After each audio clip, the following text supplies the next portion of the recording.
I am Wes, modern mythology enthusiast and defender of the realm of toy collecting. This is Andy, my fearless friend. Fabulous secrets were revealed to me the day I powered up my dynamic mic and said, "Welcome to Fandom Power!" Andy became the mighty producer Andrew Daw, and I became host Wes, the newest pop culture podcaster on the interwebs. Only two others shared this secret, friend of the show and regular co-host Hank McLaughlin, and my lovely wife Kimberly.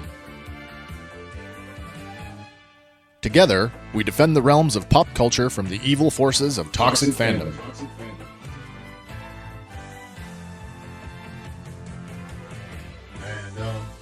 In 1982, Masters of the Universe toys came to retail, and for the first time in the 80s, there was a serious competition to determine which toy line was going to dominate the market that year.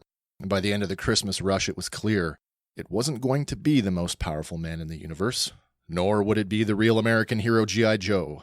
Not even the cultural phenomenon that was Star Wars could compete with that year's winner. And the winner was... drumroll, please. Yep, you guessed it. Cabbage Patch Kids. And while all of those brands have continued to wax and wane over the years, none of them have left a mark on pop culture quite the same way as Masters of the Universe. With its blend of sword and sorcery infused with super science and technology, Masters of the Universe may just be the perfect combination of ideas for any toy line ever conceived. And in today's episode of Fandom Power, we're going to take a look back at the Masters of the Universe and talk about where it's been, where it is today, and where it may be going. But before we get into the conversation, I want to let everyone know that recently I had the opportunity to interview former Mattel executive and Masters of the Universe brand manager Scott Toy Guru Knightlick, some of which you're going to hear in this episode. But if you want to see the full version of that hour-long interview, you can catch that along with all of our other episodes and our sister shows on the Sawcast Productions YouTube channel. We'll put a link to the episode description here and on our social media, so be sure to check that out. So, once again, I'm joined today in studio by our producer and editor, Andrew Daw. Hello. And through the marvel of modern technology that is the internet, I'd like to welcome our two special guests and Mo2 mega fans. From the Electrified Porcupine, we have Peter. Greetings. And our good friend of the show, Krystal Köffin. Hello. Hey, guys. How's everyone doing? I'm pretty good. Excited to be talking about some He-Man here. Me too. Same boat. Yes, I think we've sort of been talking sort of offline for the last few weeks about, how can we put this together and is this going to work? And I'm really super happy to have both of you on the show as our guests because through other relationships that we've had over the years, I know that both of you are like very serious Masters of the Universe fans. So who better to talk about it than a couple of mega fans? Awesome. Thanks for having me. Absolutely. Yeah, thank you. So I'm going to get this right out of the way. Peter, you are a contributing photographer on the upcoming Dark Horse Masters of the Universe toy book. Yes, I am. It's really exciting. Has that come out yet? No, it should be out. I think it's going to start trickling out by the end of the month from what I've been seeing through the social media posts. People have started to get their notifications that by the end of the week, some of them are going to start getting their books. I know my own copy is going to be mailed next week, so I can get right into it and be in disbelief that my photos are actually in a published book. Yeah, that's awesome. And really you're going to have a credit in the book. I am. That's awesome. My name is under the main photographers, so it's so surreal, and to be asked to work on the project was like I had to kind of wake up, and it was almost like so overwhelming that I actually had to sleep on it because I knew the time commitment it was going to take. And my daughter, I think, was because this project got started a couple of years ago.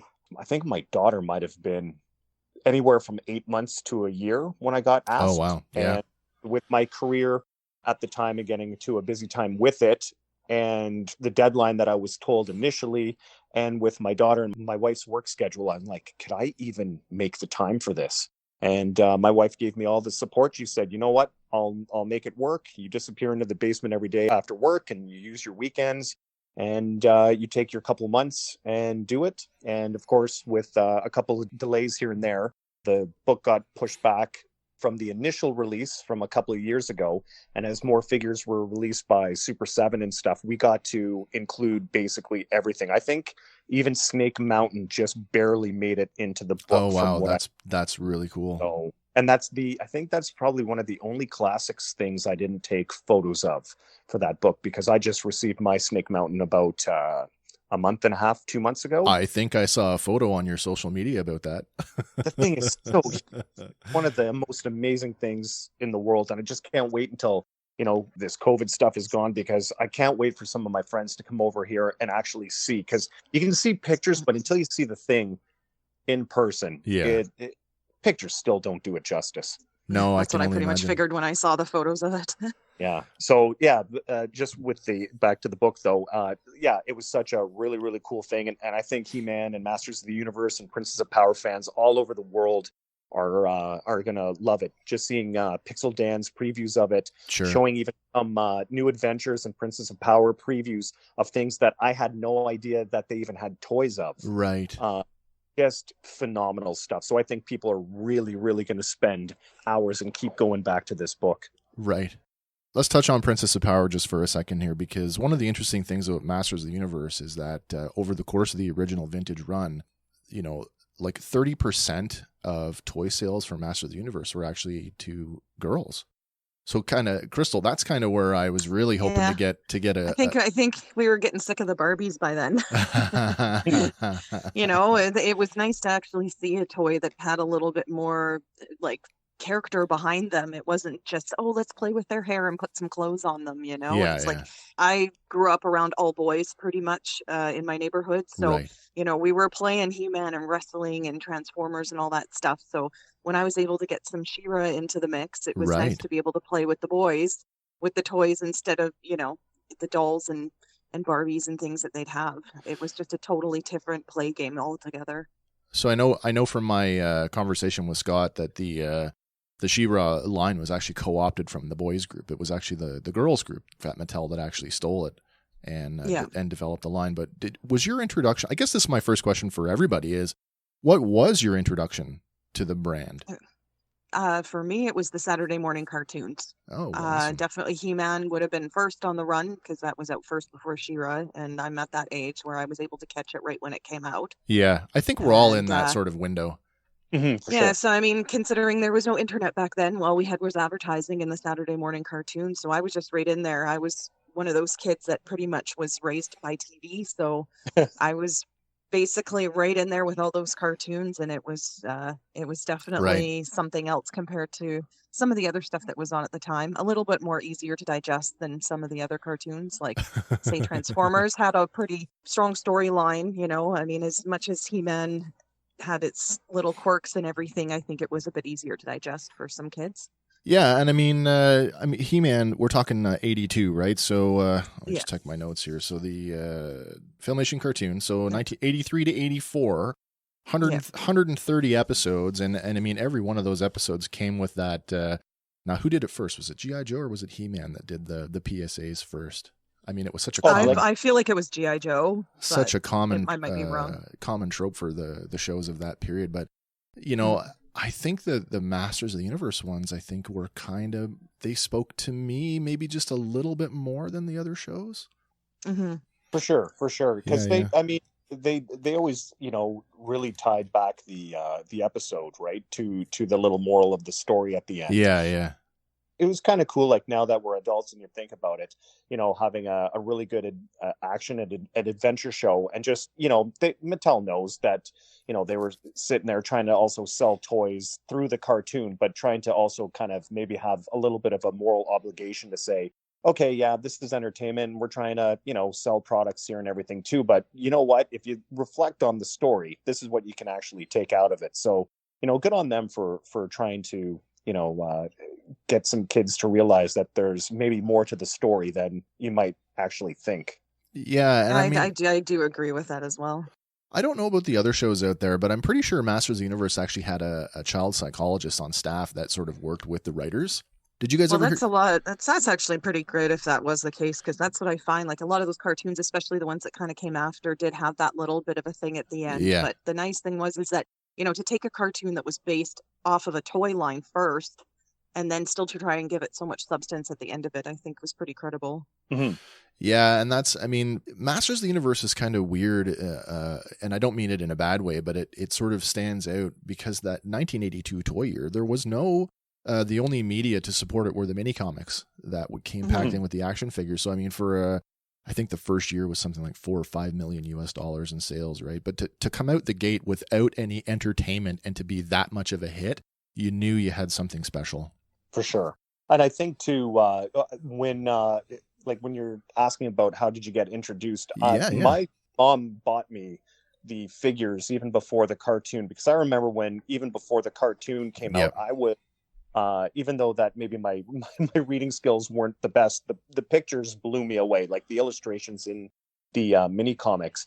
And when I started getting into the show, and especially when they were talking about the origins and stuff like that, it was completely different than the mini comics. And even though that I enjoyed the cartoons when I was a kid, and we'll still put them on because my daughter loves them too. So I get to kind of relive everything again. I didn't, before my daughter too, it wasn't just like, it's Saturday night, I feel like putting on some He-Man. But now it's like, I have a real purpose because my daughter loves playing with my figures and looking at having her own. So she likes watching the cartoons and everything. And so, but when I was a kid, I loved the look and the stories in the mini comics. And I was so confused when the Filmation series came out, because I'm like, this is not the same at all. The looks aren't the same. The comics don't look like the figures. The figures don't look, like some of the characters in the cartoons, but now the stories are all different. So it was something I preferred when I was a kid, was getting lost in the comics before the cartoon. Just like Teenage Mutant Ninja Turtles. Boy, was that a flip. For sure. That's same parallel kind of thing. So, and I was on the other side of that. I mean, I was vaguely aware of the action figure line, but really like the show was my gateway in. So when I started getting action figures and those early mini comics, how they were like, wait a minute, this isn't like the TV show. It was confusing for me. But, talk about like... I actually only ended up getting a couple of the toys. When I grew up, it was like I was lucky to get kind of one at each cartoon I liked. Right. So I never was able to really get exposed too much to the comic books that came out with them. Yeah. So for me, it was based really on I was just in love with that cartoon, especially the animation at the time. There was a lot of the Japanese animations that were on earlier in the mornings and stuff like that. And I was never really quite into more of that type of animation. Right. So for the He-Man really captured me a lot more. Filmation as a company really had this reputation for animation in general. I mean, it's always about the dollar, right? How much can you squeeze out of a dollar? And stock animation and reuse of backgrounds and all those techniques that animation studios would use. Filmation was famous for that, having that. You could watch a cartoon and you could know just by the look of it, that's a Filmation show. I was just going to say, for the background images and stuff, that was what really impressed me with that, because if you go back to like the old Spider-Man, they made it interesting. It wasn't just like the basic static background where it was super boring. They put so much artwork into it. The Flintstone background on a revolving wheel. Big use of rotoscoping in Filmation shows, where they would literally film an actor, like particularly like the He-Man, his running scene that they reused would have been an actor that was rotoscoped, where they lined over that actor. I thought that, the use of it was just fantastic. And I wish that more shows had actually done that, but sadly, I think that's probably why that stands out so much more than the other cartoons at the time. Yeah. I mean, other than that, I think my first experience with rotoscoping, other than lightsabers in Star Wars, was probably Bakshi's Lord of the Rings. And I'm not sure that they did it as well. I'm not sure that they did it as well as He-Man, to be honest. Wow. It was different. It was different. Yeah. That old Lord of the Rings, I haven't seen that one since I was a kid. Yeah. Oh. I wish they would have finished it. Oh, I know. I mean, what was that? That one irks me because I wish they would have finished it. Bakshi did one, and I think Nelvana did another adaptation of one of the other books. There are 3 animated films out there, but they are so disjointed. Yeah. Oh.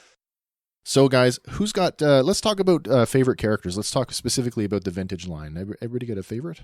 Oh, it's so hard to pinpoint a favorite. I know. In that one. It is so hard. I mean, for me, you always had, the main hero and the main villain that you always had alongside. But for me, I think characters like Merman, of course, even though I loved Merman, I always wanted as a kid, and like I could never understand why the card back art for Merman was different than the head we got. That Right. always confused me as a kid, but I always loved playing with Merman. I had Trapjaw with me, Zodak. Well, even though that he's pretty plain, for some reason I always dug Zodak, and I was one of those people that celebrated in classics when that came out. And people were like, "Why are you putting him out before so many other figures?" And I know Scott had said, at the beginning was all about how many can they release using the same parts, Yeah. just to keep the waters. But I always dug him. And then when the Evil Horde appeared, Mantana and Grizzlor, they were also two of my go-tos. But I mean, there are just so many. I could have a favorite figure each day of the week. I feel very much like you do, Pete. There's so many that I couldn't. I mean, if I had to nail it down to just one or two, and I think I mentioned this in my interview with Scott, because I asked him some of the same questions. And did you or do you have a favorite character from the vintage line that you still is your favorite today? Stratos is definitely a big one, and Trapjaw. Everyone loves Trapjaw. But I love Stratos because I love flying characters, and he had a jetpack, and that was, definitely big on Stratos. And for me, a Beastman ranks up high there. I mean, it was the first. It was one of the first figures in the line, and then it was one of the first. It was the first regular release figure in classics. Yes. So I mean, it was the first figure I owned as a child. So Beastman ranks high for me, and then maybe Stratos after that, because I think they were the first two figures that I ever owned. Okay, yeah, you got that nostalgia. Yeah, right? yeah. What about you, Krystal?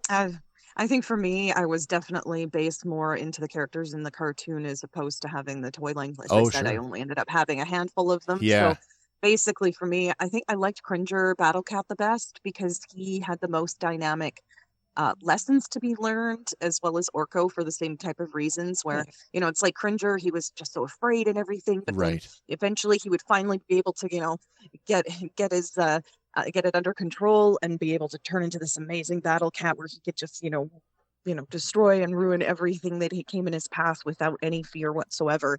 And same with Orko too, he fumbled, he made mistakes, but they were so kind and caring to encourage him that he would eventually get it right and, be able to basically save the day some of the times, even with his blunders. So I feel like it was great that they gave some of those characters such faults, but they were able to overcome them and then be celebrated. So again, going back into the lessons at the end and stuff. So I feel like it was really empowering for young kids to be like, hey, I don't have to be perfect. I can be afraid. I can make mistakes, but then you can still overcome them, and to be able to get through that is something I thought was really great with those characters. As far as the evil ones, Evil Lyn was always my favorite, and she was basically like the mastermind. Like Skeletor, he had his days, but at the end of the day, I feel like it was this henchman that really came in behind him and helped his end of things. And Evil Lyn, I feel like, was a really good female character in the evil side to be able to help out. Just to kind of piggyback on the Evil Lyn thing where you're saying she's kind of like that mastermind in the shadows. And it's kind of cool to see all through the various lore of Masters where Evil Lyn has also been portrayed in many of the other stories and comics and cartoons and all that stuff as one of those kind of behind the scenes puppet masters. Mm-hmm. Always kind of trying to keep her friends close. Well, sorry, not that friends close, enemies closer kind of thing, but just she'd always be there to do Skeletor's bidding, but she would always be planning in the background of how to overthrow him in some way, So it's cool that you said that because it seems like they've kind of kept her with that kind of little bit of backstabbing characteristic throughout the whole time Masters has been around. I also like her as a character too. I think that outside of Skeletor, really, I don't think there's another evil warrior that has such an intricate backstory. Certainly the lore, the greater lore that surrounds Motu over the years really has dove into her background. And I mean, she is such a well-developed character. I'm really interested to see where they're going to go with her on the upcoming Revelation show, but we'll get to that. That's awesome. Talking about the toy line, just to sort of kind of wrap up on the vintage line. The vintage line ran till what, 87? 87, yeah. I was going to say 87, 88, maybe even pushed to that late, but it depends. We always got stuff so much later up here than everybody else I did. know. By the end of the line, and I mean, we've all seen Toys That Made Us, and sort of, you know, the thoughts surrounding sort of where the guys were at in the boys group that were making the toys. They were literally throwing stuff at the wall to see what stuck, you know, like it was that anything goes. Do you guys think that they made any missteps towards the end of the line? Like, because they were getting some pretty weird stuff going on. I find it's weird that they made figures of stuff like a character that was even just spoken about or that wasn't even in the cartoon, yet they don't make ones like, say, Shadow Weaver, for example, which I do understand why that figure wasn't made due to rights. But still, it's like how they ended up with characters that weren't even in the cartoon, but then they don't even print some more of the main characters. I found that very odd.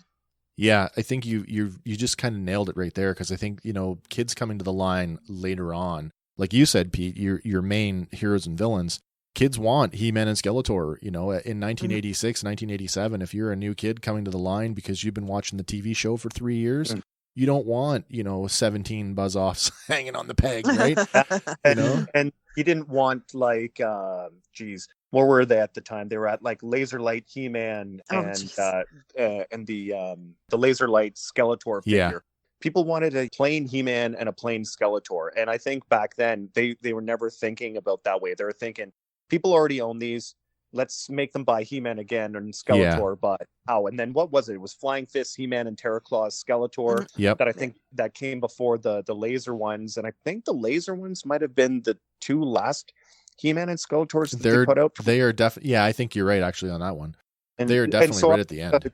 With Krystal here, just thinking about, you know, when I was watching the show, I wanted Fangman, for example. Oh yeah. And yeah, so you're right. So instead of giving us a Fangman, they give us, you know, another character that has never been in the cartoon. So, you know, as the cartoon was kind of maybe dwindling down, even though it was in syndication everywhere, I think, they could have made another year out of it just by even maybe putting out another basic He-Man, Skeletor, maybe reissuing a couple of their close allies and then popping out. They could have done a couple different things too. Like I loved the battle armor ones. Like I remember for just sitting there all day tapping the chest, you know, and only He-Man has this power. Battle armor Skeletor has it too. And so they were trying to be innovative when they would redo the characters, which I got to give them credit for. You know, again, they added all these extra bits and things that we really hadn't seen on toys at that time. So they were interesting, but but to be throwing characters out that nobody can relate to and don't know what it is unless they had, you know, more push the comics and say had them in that or something else, I think would have been more effective. Yeah, I think for me it was I'm such a huge Transformer fan that when I look at sort of maybe missteps, I look at the Meteorbs and I go, what were they thinking? Like, you know what I mean? The Meteorbs come down and I think, you know, look what they were doing. Transformers were big then, so it's like He-Man's like suddenly got to have a transforming thing. And it's all like that Simpsons did it. Simpsons did it. And even what was the other one? GoBots at the time, they had their spinoff with the Rock Lords, right? And it was essentially the same thing as Meteorbs. I'm like, what is going on here? Who does that cabbage think he is? And the Meteorbs were another toy line from Japan, weren't they? Were they not? And then Mattel brought them over. I think so. To incorporate in. And the only way that they sold the Meteorbs, from what I remember, because back then too, I always had to get the monthly He-Man and the Masters of the Universe magazine. Yep. And not only that was a great marketing tool for them, but for me, even like, you know, the stories in there, you know, they were trying to get you to get the toys and get their backstories through the comics. But I always found, for me, the big seller for that magazine too, even though that we're going off topic from the toys, was the artwork in there. And the artwork made the toys seem even better. I remember seeing those Meteorbs falling from the sky in one of those art pieces, and some of them that had landed, you know, fighting already beside He-Man. And I'm like, these are awesome. But I never saw those in stores, so I never even owned any of those. I actually have them. Oh, wow. Yeah. I did end up collecting. I have almost 96% of almost all the He-Man originals that I've been collecting since I was probably about 15, maybe. Yeah. And the one thing that I found with those is, you know, you look at the Transformers at the time and how intricate they were. These were just like, they just open up. Yeah. So I'm not sure how fun for kids they would have been, because you just like, oh, they just open up and that's it. They don't really do anything else. Whereas, at the time kids had Transformers, which were turning robots into actual cars. So maybe they weren't, I don't think their print run was very much. They're like McDonald's Happy Meal toys in a way. Oh, yeah, very much. I just got I some still of have those. some of those floating around here too. Commandrons. I just bought some of those, actually. I remember Meteorbs made the cover now of the Marvel Star Masters of the Universe comic book, and I can remember them streaking, like they kind of were coming into frame, and He-Man was kind of standing there with his sword out, and I'm like, what's going on here? And that was my introduction to Meteorbs. And then by that time, it was just like, I think I was sort of on my way out of the brand at that time, and it was just too weird for me. Yeah, I think I was at the end of the line when, but then again, like I said, here in Canada with I didn't even see them. I don't even remember seeing like the laser light figures ever in the store. No, me neither. Near the end of the line, even I think even the very, very last wave. Who's in that last wave? Was you had some movie guys in there. You had Blade, Blade, Gwildor, Saurod. Yeah, I don't ever think I saw them, but I think, I had moved on. But I mean, when we're just wrapping up the vintage line conversation, I think, with all the characters and the designs and everything too, I think just it was really known for, and Krystal was saying this about the battle armor. It's just the action features, right? I mean, to try and be so crafty to give each toy its own kind of unique spin, and all about the gimmicks. Yeah, exactly. And that was great to see. Like, oh, okay, what's this backstory and what's their specific little action features? So even if they were trying to put out characters that weren't in the cartoon, I can see them trying to, just be, crafty and creative with what they were doing. Like Mosquitor was never in the cartoon, and just to have that blood pumping feature. Oh, I love that one. That was another one I played with a lot for that. I don't need a backstory for Mosquitor, for example, or even Scareglow, because who doesn't like glow in the dark toys? So, I think it was also them trying to push themselves creatively to see, what's going to stick and just kind of let their creative juices flow. And they had the opportunity to do that because it was such a huge brand. And they definitely saved a lot of money using the same body molds, I'm sure. Of course they did. Krystal, I want to turn it to Princess of Power just for a minute here, because I want to get your perspective on this. Did you find it weird that when the Princess of Power line came out, that the heroes were in that 5-inch or 5.5-inch doll style, while the villains were clearly based on the Motu Buck? I actually didn't mind the fact that they were, as a kid playing with them, I didn't obviously even think of that. Now it definitely, when you look at it, it would have made sense that they would have kind of made the line less Barbie-ish, but I think they really wanted to not take too much chances in trying to get the girls to come in. So of course they still had the hair you could comb. They all came with their little comb, and, you could take their little outfits on and off. They didn't go as far with them to make them different, like the He-Man characters, as much as I would have liked. Like, they had some wings that flapped and, little pumpy water things, but they weren't much different than what you would have gotten with, say, My Little Pony or, some of the other girl toys out at the time. So I find that the cartoon-wise, I really enjoyed the fact that they didn't stray from the way that He-Man was done. They didn't make it like such a separate cartoon as much as they did with the toys. So, I think since I was so much invested into the cartoon itself, the toy differences didn't really bother me as much. Interesting. I always wondered that, because for me, it kind of took me out of it. I'm like, well, because the cartoons were so similar, I had this expectation that the toy line was going to be, in the same idea. Like if you stick Tila, the figure, beside She-Ra, and you kind of go, wait a minute, something's going on here. You know what I mean? Like I just didn't comprehend that, that they were trying to specifically target that girl's play pattern with the combable hair. It didn't make sense to me, but again, I'm not a girl, so I didn't get it. Yeah. Oh, I actually think that they probably got it right, considering, girls have smaller hands, probably smaller toy. I don't know if that would be the case, but that would make sense to me. Yeah. Especially again, you got girls that are used to all the toys they had at the time were ones that you could play with their clothes and comb their hair. So, to stray away from that and give them a hard figure, I don't think it would have done as well, honestly. I think it was a good transition to get kids, like especially girls that maybe had never seen He-Man, right? To Yeah. get into it. I was already watching He-Man, so for me, and maybe I'm a little bit different than a lot of the girls that would have gotten introduced to She-Ra first, for example. Right. And I'm sure that because they were able to take these figures and do the kind of girly play with them, as well as, you know, put them on their horse and get, you know, that bow and a couple of the male figures. So you could have that. And then Horde, I mean, they were done just like the He-Man. So, you know, and Hordak is a scary figure, you know, if you're a kid as Yeah. well. So I don't know how much Horde actually sold to girls, considering that they were still way more marketed on the Masters of the Universe side. Yeah. So they were marketed differently, even though they were part of the same cartoon. Yeah. Even the card backs. I mean, the card backs for those Horde characters were on the standard Motu card backs, whereas That's right. the Princess of Power girls were on the Princess of Power cards. So I think they were just testing the waters, to be honest. I think that they didn't probably want to throw a bunch of money, and also making the figures smaller, less money, and making them less plastic and stuff. That's true. Right? Yeah, all that corporate stuff. So of course you don't want to think about that when you're a kid, but it affects the bottom line, right? Oh, it really does. Yeah, it really, really does.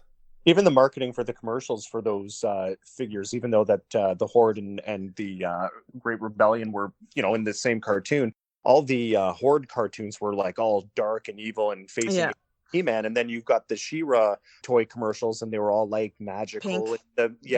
All the toys are pink. Like I have the Crystal Castle, and I've got the, like, you know, fountain, the water fountain, all the stuff. It's all pink, all of it. Yeah, like that Claudine. Pink. Yeah.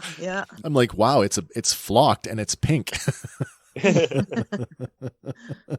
But and there was another one, actually. I feel like some of those characters where there was a cartoon I used to watch, and I think it was Secret Keepers or something along that lines, where they had little like snails and stuff, and you could put the stuff in them. I feel like the animals from She-Ra were very similar to that type of style as well. So they probably looked at what, you know, the girls were buying in that type of respect and tried to emulate more of those type of toys to just attract them, because again, I feel like the toys were more aimed at the girls despite of the cartoon, and maybe it would get it into it. And I don't think a lot of girls were watching He-Man at the time, at least not too many I knew anyway. Right. Back then. So I feel like it was definitely just a visual to get them off the shelves when kids would go into the toy store and get them hooked in that way.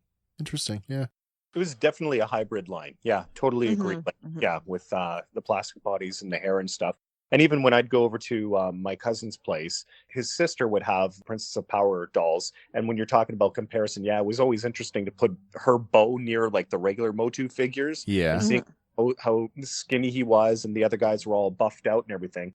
I never owned any Princess of Power figures, but if we were over at my cousin's, and we would take her She-Ra figures out of her room, and we'd incorporate them in, because we used to watch both cartoons.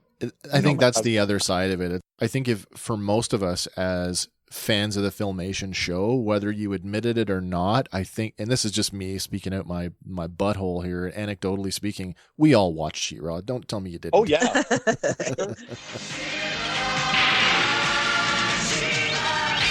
It was good, though. I mean, that's the thing. Good. They kept it pretty online, and I really enjoyed how they matched them, you know, like, oh, they're brother and sister. And, you know, so it made sense that she had her own cartoon because she was at a different place, different planet. Than Secret of the Sword was like a 4-parter, was it not? Yeah, something like that. And I mean, it stands, in my books, it stands as probably one of the more well-written pieces in the lore. And I say that because, I mean, I'm a pretty big fan of like serialized entertainment. So like the whole Monster of the Week thing, yeah, it's cool and all, but I like a deeper story. So to see this like brother sisterly relationship play out over, you know, 4 or 5 episodes was like, wow, this is really cool, because Masters of the Universe hadn't really done a lot of that. Yeah. And I do enjoy that, like Hordak. I mean, if you take Hordak compared to Skeletor, to me, like Hordak was like 10 times more brutal. I thought so too. Yeah. Yeah. Yeah. I always thought that as well. I always thought, you know, that Hordak was this sort of, you know, like Skeletor was like an underling that had sort of gotten out from under his shadow, sort of by leaving the planet, kind of thing, right? Yeah.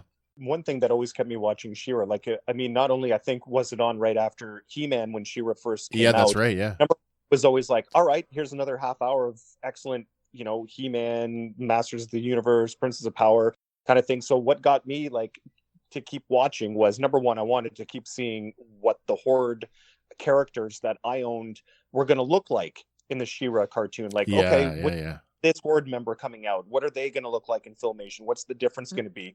And then, of course, too, like, because of the Secret of the Sword, watching both Masters of the Universe and Princess of Power, I'm sitting there going, when's the next crossover? Who's going to show up on whose show? Yeah. It kept me really to see what was going to happen. So, I mean, I like them on their own, like for Princess of Power on their own stories, but it kept me kind of guessing as a kid, going, I can't wait to see who's going to show up next, or what kind of character I have as a toy might show up on She-Ra's show. Yeah. Yeah, they really did well with that, I think, to really get the boys onto the other side as well. Like for me, I think if they'd made that cartoon for She-Ra too girly, it wouldn't have jived. It wouldn't have met. Like, I'm glad that they kept it the same type of, animation, story writing, all of that. Like, to excuse my language, but She-Ra was not a pussy, like she No, really not at took all. herself into her own. And I really appreciate that, especially, as a young girl, again, growing up, it was something that, I wasn't just watching, Cabbage Patch Kids and My Little Pony and stuff. I had some, a woman that was, capable of totally taking care of herself and saving the day as well. So you had He-Man and She-Ra, so you had representation on both sides equally, which I think was really important, especially back then. No one is unimportant, small one. While we're on the subject of Princess of Power, I'm going to jump ahead a little bit because this seems like a good time to knock heads a little bit. Have we all seen the Netflix Princesses of Power? That's the new one, right? That's like the new one, yeah. Yes. The new one where they're kids? Yeah, they're teenagers. Oh, okay, I did. I've watched it. I just didn't realize it was princesses. Yeah, She-Ra and the Princesses of Power. They're all princesses. So I really enjoy the writing. I think the story writing, as far as just what's going on, like I like the backstory, the fact that they're kind of younger, and you can see how, She-Ra originally kind of grew up more of Hordak taking her and all of that stuff. However, the cartoon's a little bit on the woke side for my liking. Do you think it's too much though? Like, is it too socially conscious? It's borderline. Oh, nothing's too low for me. It depends how far they go with it in the future. I think it's not that I have an issue with it. It's just that I think it kind of almost is going a bit strayed from what the original She-Ra had intended, but of course you're never going to get the same when they redo cartoons and stuff. So, and it's just for the audience. I feel like, for an adult audience, I can see what they're doing, but for kids, how is that going to influence them? They don't have the same ending, as the lessons are a little more blurred, I guess. They're not more straightforward in what they're trying to teach in this one. So I feel like the storyline is there. It's really great. I don't think they need to go as far woke as they are in certain aspects. Have you finished the series? No, I haven't. Okay, then I'm not going to spoil it for you. maybe my opinion's not full yet if I haven't finished watching. Maybe there's a follow-up conversation here somewhere. and I'll just kind of bow out of that one, just because when it first premiered, I think my daughter might have been 2 or whatever. Yeah. And so I put it on because she was, even at that age, she would be like, He-Man, Dad, put on He-Man. Yeah, and yeah. Like, oh. And then I'm like, hey, you like He-Man? Look, there's a new She-Ra. So I put it on and got an episode or two, and she lost total interest. And because just with what my wife's schedule was, it's me and her usually, or was, on the weekends. So if she didn't want to watch it, I had to do other things to, keep her occupied and amuse her and play with her and stuff. So after 2 episodes, I never went back because she had no interest. She had no interest in it. And then as well, too, there's just enough stuff on different Facebook forums of people, talking about the thing Krystal was saying about how woke it is, or how well, and it took a bit to get into it too. Like, you can't just figure out what's going on in the first episode. Like, in He-Man and original She-Ra, each episode kind of stands by itself in a way. Yeah, that's whereas that this monster one is of the a week continual story. And to get their point, they definitely delve way more. Like, to me, this cartoon is more for like teenagers, even though it's more aimed at children. I would agree with that. But I feel like the content and stuff, it's just, a little kid isn't going to sit there and want to watch it because they're not going to have any idea what's going on. They don't have the critical thinking skills. No. If they're marketing it towards, 10 and under and stuff. And, it's also been, where many cartoons growing up too, they've, put in the little things for adults here and there. But yeah. Like SpongeBob. I love that. We must never question the wisdom of the magic conch. Yeah. But pretty It's different for this one. fine line. And, just I had enough of even just listening or seeing the posts of people going back and forth and fighting over it. And I'm sitting there going, okay, well, I'll get to it maybe one day. But I mean, even just the talking on the internet and the people having to have every kind of say either on one end or the other, it just put me off. So but I guess that's it. They made it a little more on the political end of it, which they just should. I don't feel that they needed to do that really. I think the credibility in the show was there, and the writing, I do agree, I do like the writing for the storylines themselves, but it's that extra woke stuff they keep throwing in there, and it's like, what? We don't, we're not asking for this. We don't need this, especially when probably most of the audiences are in their 30s and 40s. I mean, teenagers, I don't know who they think their audience is. You've got this built-in audience of Gen Xers like us who grew up on the original, and suddenly you've got this new show, and you both kind of danced around it with the whole socially conscious and wokeness of the show. And like you had said, Pete, the online vitriol surrounding this show was just intense. Adora, I need to blow something up. And I guess my question is, there was a lot of, this isn't my She-Ra. It doesn't look like this. It doesn't look like her. She doesn't act like her. Anecdotally speaking, did you find, and this is just me completely sort of from what I saw, the majority of the complaints were from middle-aged men. Yep, of course. Oh, really? Yes. Yep. Oh, I'm going right with Wes on this. Like the different forums that you see some of these grown men just going at each other over this, and not even, I mean, it was the style at first, like when it first got, previewed and everything, I'm like, of course it's not going to be. They always want to kind of try and redesign things because, it's never going to be what you got when you were a kid. And I'm like Thundercats Roar. I've never seen an episode of that, by the way. The only episode of that you need to see is Teen Titans. Okay, fair enough. Yeah. When I saw the designs of the characters, I went, no, this is not something that is visually appealing to me, but I wasn't, I'm not the person to go on the internet right away when there's a movie trailer or a poster or the character designs come out and start going, I hate this. Everybody, you need to listen to me. Your opinion's wrong. Oh, right, right. Things to come out and then have your opinion. But it was just the grown men on the Facebook and the org forums and everything like that, just going at each other. I wonder how they felt about the 2000 He-Man then, because the animation for that was terrible. I couldn't get through it for that. I feel the same. Like I don't know if we can be friends anymore. Oh, you wanted to clash heads. I don't know. I just couldn't get into that for the same type of reason. But the new She-Ra, I feel like the animation is a little less complicated, and it does grow on you if you watch it. But I don't know, that 2000 He-Man, even though I had the toys, I couldn't get into it more for that reason. The animation really bothered me. Interesting. It wasn't the regular He-Man, and that's what I wanted at the time. I guess so. And I mean, it came at a weird time, too, because I mean, that's when the toys kind of died. Like, people stopped kind of collecting toys around that time, I found. I'm with you. I don't know if this is how we're segueing even into that cartoon in line. At first, when I saw how that was being redesigned, I know like the anime influence around that time was huge. And that's when I first saw the cartoon designs. I'm like, oh my goodness, look at the anime influence here. Well, people voted on the hair, and that's what he ended up with. I at first I was just like, oh my goodness, I can't. And then I started watching the cartoons, and for me, that series ended too abruptly. I needed more, and the second season cliffhanger was just too much, and I just wish that was a cartoon that continued. It's funny that we jumped right from Princess of Power and the Vintage line right to the 2000s. We just went right over the 90s, right? Like, did anybody watch the New Adventures? Nope. I don't think I ever caught much of it. The toys just looked so weird. Yep. Too. Yeah, He-Man in space. I just didn't have much interest. I might have seen an episode or two, but it was so bizarre. There is literally if you haven't watched it, there's literally 2 episodes that tie it to the original cartoon. One is the pilot episode. Oh, it was tied to it. Yeah, the pilot episode has Adam revealing to Randor and Marlena that he is in fact He-Man.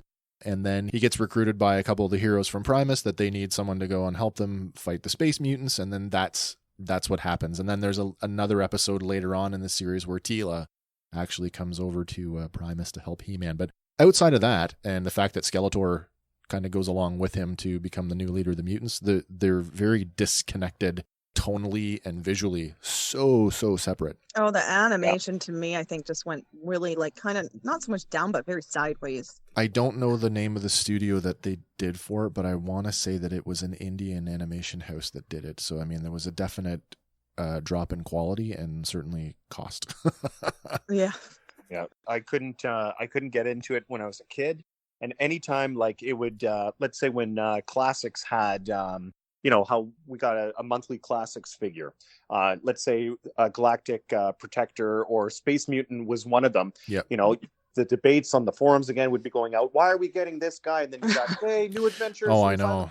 And then I'd go and be like, all right, let's give this cartoon another chance. Maybe there's something I'm missing. Maybe I'm still, my eyes are too clouded that it was just that bad. I start watching it and I can never make it through an episode. Yeah, I feel the same way with when they change animations. It's like the season 3 and 4 of Transformers. Oh, it's like the first 2 seasons were just so well done, well written, well animated, and then they changed house, and it just went so downhill after that. And that's why I only collect characters from seasons 1 and 2. Yeah, so we're all in agreement. The 90s was a pretty dark time for Masters of the Universe. Yeah. I'm just going to go back one step, just a little bit further. For you guys, where does the 87 live action movie sit for you guys? I loved it. How could you hate a movie that had Man-at-Arms sitting in a bush eating chicken? Like, seriously, that's awesome. How could you hate that? I'm being the antithesis here because I hated it. I hated it when I first saw it. Kid, I can't watch it today. The only good thing out of that movie that came out was I can never get his name. Is it Frank Langella? Langella. For me, he's the saving grace of that, and the character of Sorad coming out, except for he gets off like halfway through the movie. Yeah, and that was it. Those are the only 2 redeeming factors, and maybe Evil Lynn's performance in there too, because she was quite menacing here and there. But besides that, if I never had to watch that movie again, I'd be A-okay with it. I don't own it on VHS. I don't own it on DVD. I don't own it on Blu-ray. I would have to be forced to watch that movie again. I don't know. I'm super into the cheesy 80 movies though, and I think for me, I just like it just hits me in the nostalgia as much as I couldn't stand the outfits. The acting was fairly terrible considering.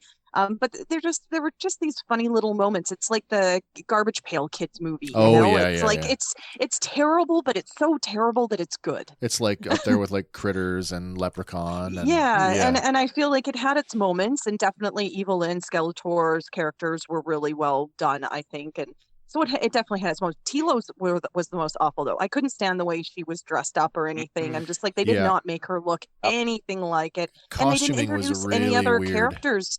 No. I was just like, why is this on, it's like they basically did it on Earth so that way they could just kind of, not have to spend any money on this movie. Absolutely. Yeah. That's one of the things that when I was speaking with Scott, we talked about sort of what the live action movie possibly be the one that Sony's working on. And we talked about how the film has been pulled from Sony's release schedule.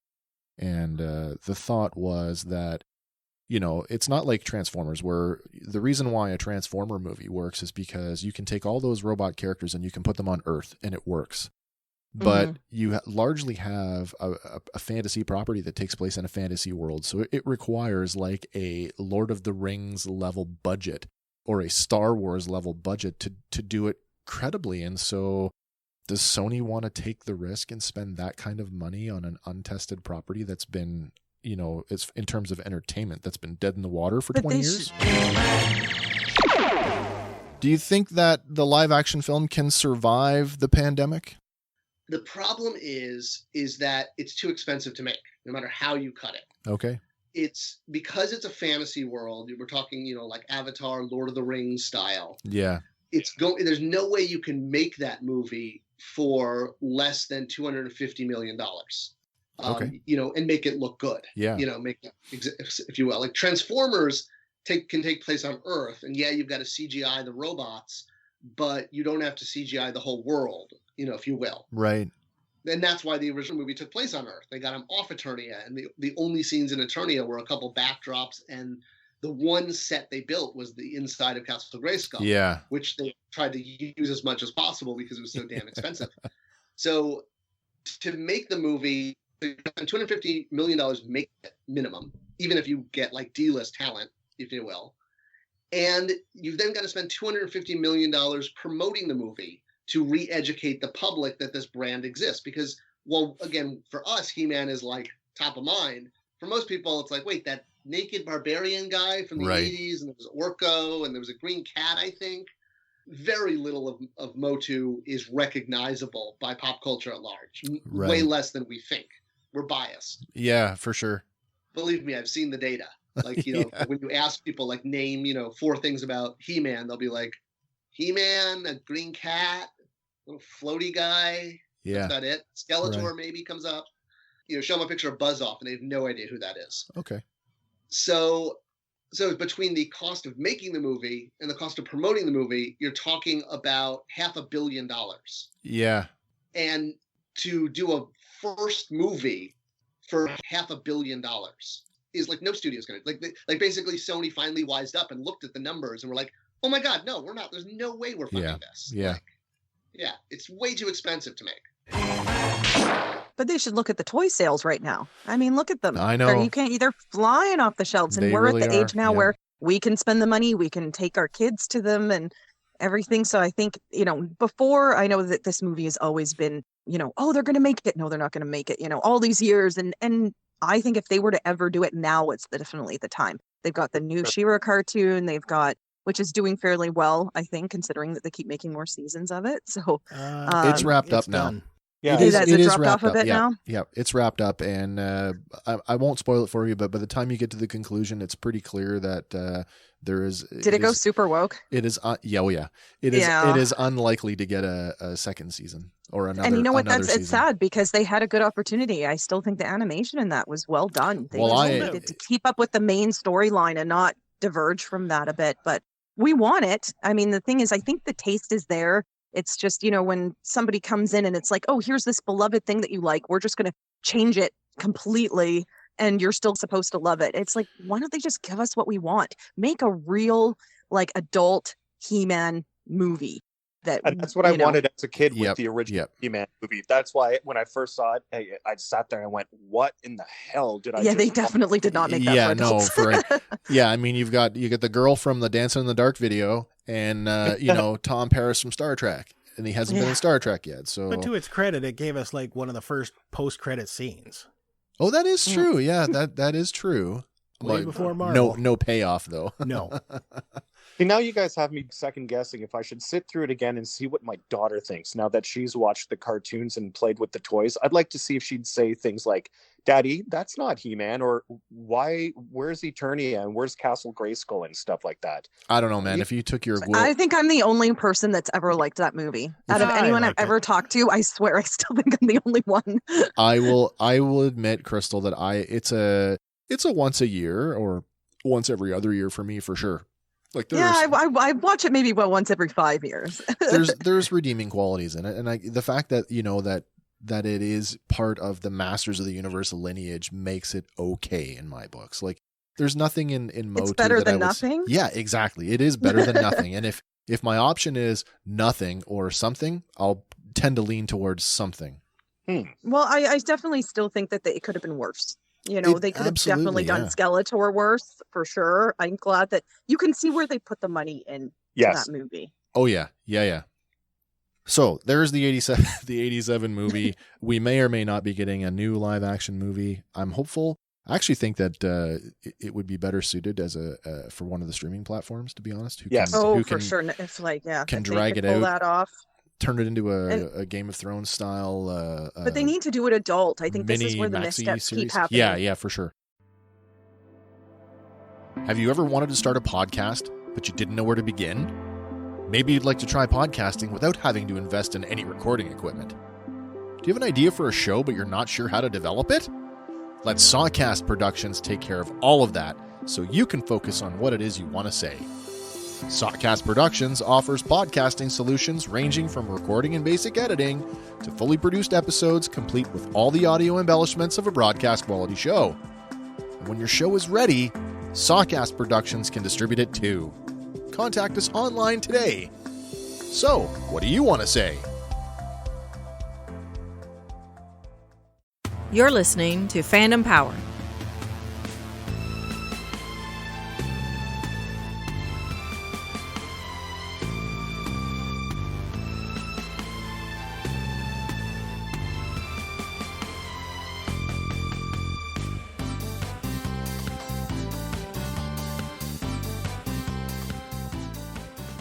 All right, and that brings us back to the 2000s, and what an incredible time for Masters of the Universe in the 2000s. So we got the Mike Young cartoon, the He-Man and the Masters of the Universe. That one, I am particularly fond of it, but maybe it's because I'm a Cam Clark fan, Cam Clark, who voiced He-Man and Adam. And I am He-Man, Defender of Eternia. So I was already interested just because of that. Like I said, at first I saw the designs and I'm like, oh my goodness, like in this anime kind of stuff, which isn't my thing. And then once I started getting into the stories, I'm like, this is good. But for me, even just jumping to the toys too, I wasn't collecting a lot at the time. I was doing lots of my post-secondary stuff, and the only expendable money I really had to collect figures at that time, I was doing Playmates World of Springfield line at the time. That was a lot of those. That was the only thing that I really spent my money on for figures. I wasn't even doing Star Wars stuff then. And I just remember, though, most of the time when I ever was in the toy stores, though, for that line, it was just pegs and pegs of He-Man and Skeletor variants. You could not find any of the other characters. You just get all the He-Man, the Skeletors, and all the different variations. And I barely even saw any of the other figures, even if I was going to collect them. It seemed like everybody would just get them, all the other characters, and leave He-Man and Skeletor. Or actually, I had to, it was even harder than that, actually. For me, I had the whole first 2 series of the run of the set. I had all of them. And I had a guy that I knew that worked at Toys R Us, and he would put them one of each aside for me in the back, and that was the only way I could get them. Wow. I had not come back to toys as a collector for 2000X, but my oldest son was at the age where it was new for him. And so on a purely nostalgic, like, oh, these are cool, I bought him one, and it was the Battle Armor He-Man, I think. What I find interesting about 2000X, at least with the toy line, is that the very thing that kept the vintage toy line fresh with the constant, changing of like variants was the very thing that killed the 2000X line. Almost like I think their packing ratio too. I think their packing ratio was something crazy, like the reissues of He-Man and Skeletor with all these new variants, and they would have like 1 or 2 of the new figures to go along with them per like pack 12 or something. Like I remember hearing it was just ridiculous what Mattel was doing with their packing ratios. And you mean like the new Castle Grayskull right now? Oh, well, there is that. Don't even get me started on that one. I got one of those. I did not. I've been trying. The only sorceress comes with that one. My wife ended up a month ago just heading to Walmart for groceries, and she comes in with a box. I'm like, "What's that?" She goes, "Look." I'm like, get out of here. Man. That's a pretty big box to come home with. That's good timing. Yeah, she knows what I like. So. Yeah, of course she does. Get out of here. But, I've seen pictures of your house. I know. I heard that one is extremely hard to find right now. I heard apparently each Walmart got a box of 4, and that was it from what I was told. I heard Walmart is canceling orders in the U.S. Because they can't even get them. Oh, geez, but. At least going back to the 2000 toys, though, it's for me the reason why I never really was into the cartoon as much, because the animation just killed me. I couldn't get into it. I do like anime, but just He-Man wasn't an anime cartoon, and I feel like they just kind of went a little bit too far on that. I do hear that the storyline was good, so I might actually have to revisit it. But the toys I got into, because I was just so desperate to just have He-Man toys, and that was all that was available. I think the good thing they did was that because you mentioned the Simpsons you were collecting at the time, and the little metal feet, and they're talking and stuff. So the Castle Grayskull was fitted with all that, and all the figures you could put into it, and it would talk and all of that, which I thought was innovative at the time. A lot of the toys were kind of going that route. But it fizzled out quick, though. I think I was buying them for about 1.5 years, and after that, you couldn't even really get them anymore. Yeah. If you can get your hands on a copy of the DVDs of the 2002 series Krystal, I highly recommend that you give it another chance, and particularly check out the director's commentary when Mike Young and the guys are sitting there watching it and they're talking about the series. And just keep this in mind when you're watching it, that 2000X was originally conceived to be the direct continuation of the Filmation series, even though it eventually did not become that.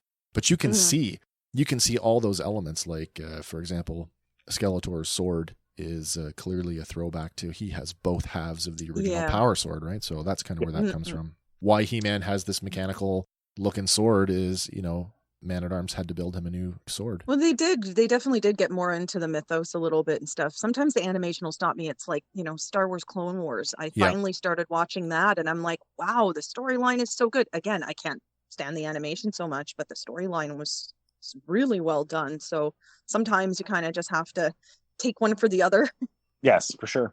Yeah, and then I think you kind of nailed it too, Pete. That second season with the Snake Men ended so abruptly, and you're like, oh, what's happening now? And then it just kind of died. What a ridiculous concept! Yeah, and I think in the DVD set that I have, I think that as a bonus of a DVD feature, that you've got the script that was going to be the first episode for season 3. Yeah, just where they were going to go, and you start reading half of it and you're like, I can't even read you don't want to read the rest because you're in tears. It's heartbreaking. You want to see it on your TV. Yeah. I hadn't planned that far ahead. So do you guys think that kind of abruptly ended more because people weren't buying toys? Like, I was buying toys at EB Games consistently around that time. This was like, I really started ramping up my collecting in probably the end of the 90s. That was a lot of when NECA and Todd McFarlane and everything. But then about 2001, 2002, nobody was buying toys anymore. I don't know if my generation, just because we started working and couldn't afford them, or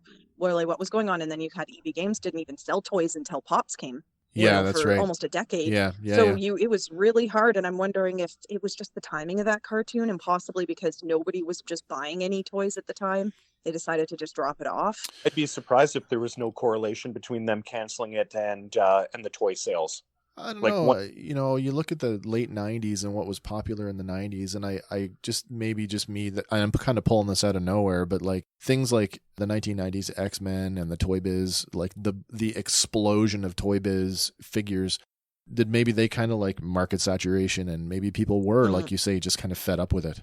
Yeah, well, especially when they make them harder to find. Like you said, you weren't able to find them anywhere, and I had to get a guy to basically hold them for me so I could get them. Otherwise, you were right. When I'd go in there, they were just pins and pins of all the same 2 or 3 figures, and most of them were the variants. They weren't even their actual figures. The hottest toys at the time, from what I remember, wasn't that when Marvel Legends just first came out, and those the were Toy the Biz ones Legends. Yeah, that's about right.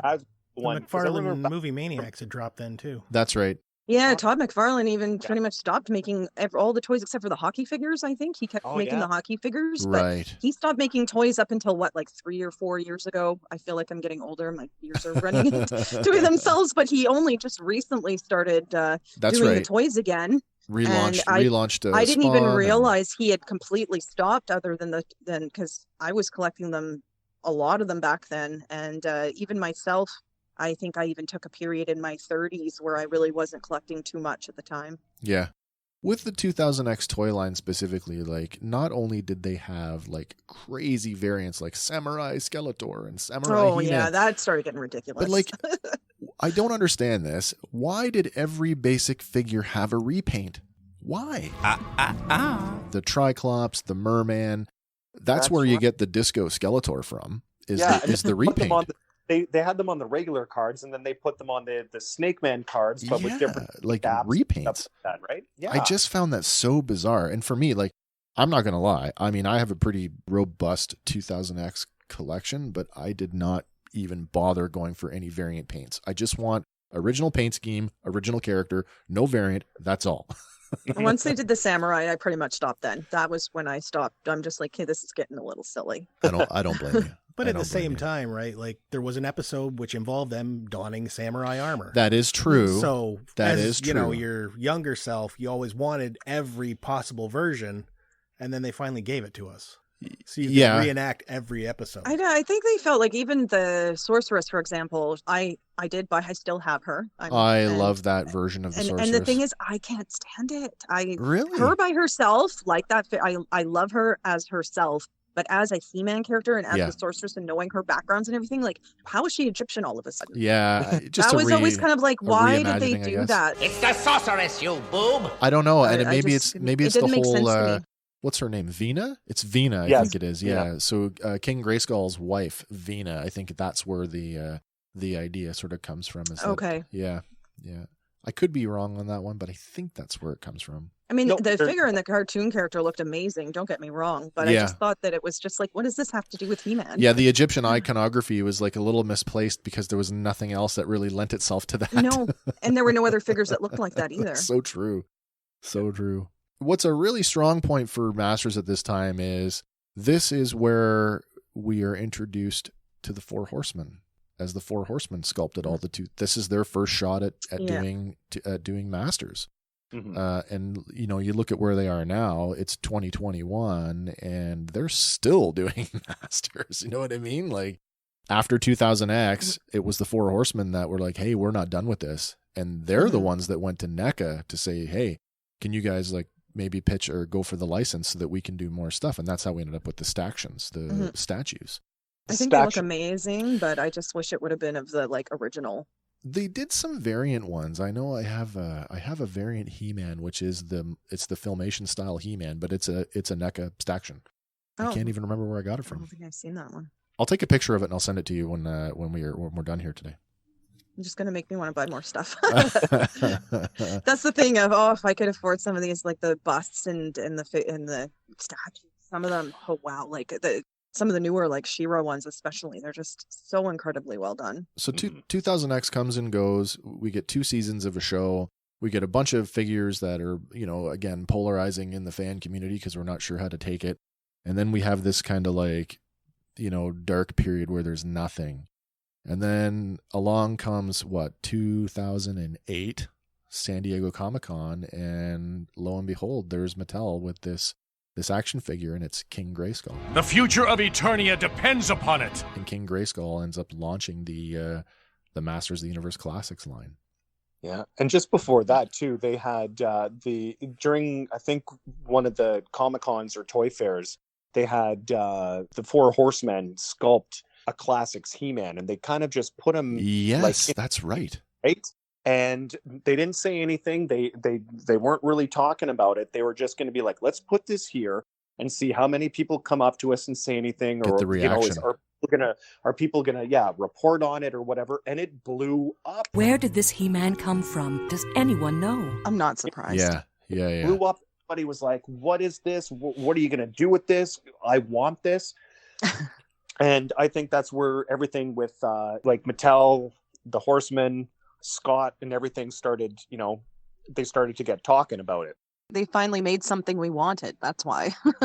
For me, it was a case of, they made something I didn't know I needed. And that's in the truest sense of the word. I didn't know I needed it until I saw it. And then I was like, yes, this is for me.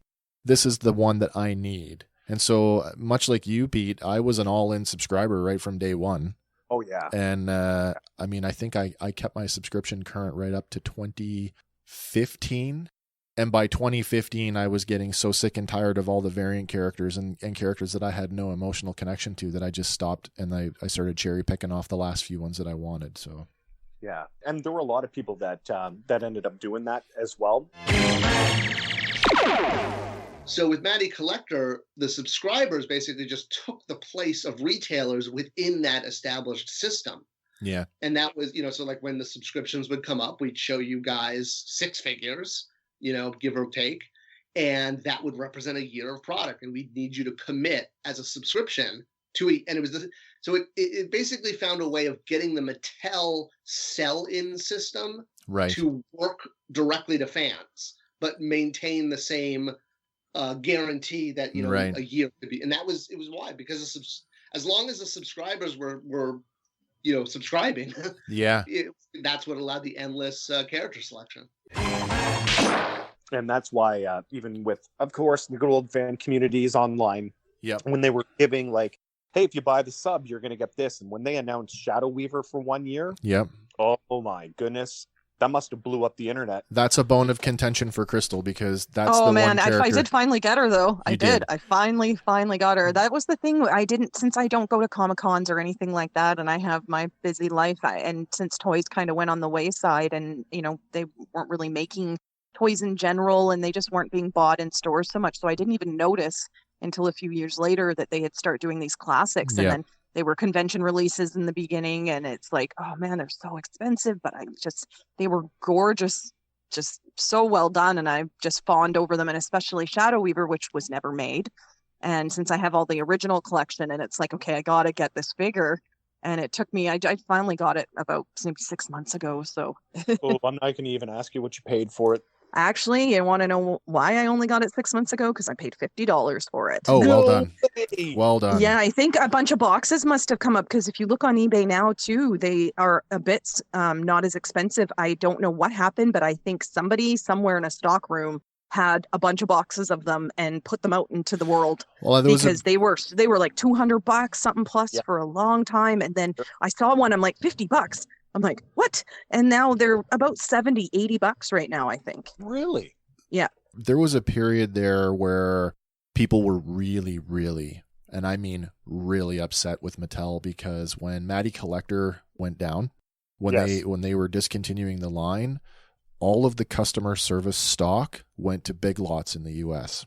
Yes. Oh, is that what happened? I bet you that's probably about the time I bought that I noticed it come out. So that's probably where it came from. Yeah, there was like total fan outrage. It's like, what? I couldn't get a replacement for my damaged figure, but now they're at Big Lots for $20 or $10 or whatever they were. Like, it was just, Curse you all! It was very upsetting for the fan community at that point. Yeah, the guy that I bought off on eBay had at least 20 of them. Oh my That's why God. I ended up getting it for that cheap. 20 Shadow Weavers. Yeah. Who would have thought? Army building Shadow Weaver. Mm-hmm. Well, Classics is kind of in my opinion, is sort of the high water mark. You've got a toy line that's run from 2008 to 2018. It's spanned 2 companies, and there are well over 300 figures. I mean, there is very few toy lines that, obviously G.I. Joe and Transformers maybe, some of the and Star Wars obviously rival those, but what a crazy run that Masters has had. Oh, I feel like they tried to outdo themselves, and every figure that never was made, they actually made them. Like Madame Raz is another one that I've been kind of hunting for and didn't buy it when it was cheap enough, and now she's like $200, and it's like, oh, are you kidding me? Oh yeah, Raz?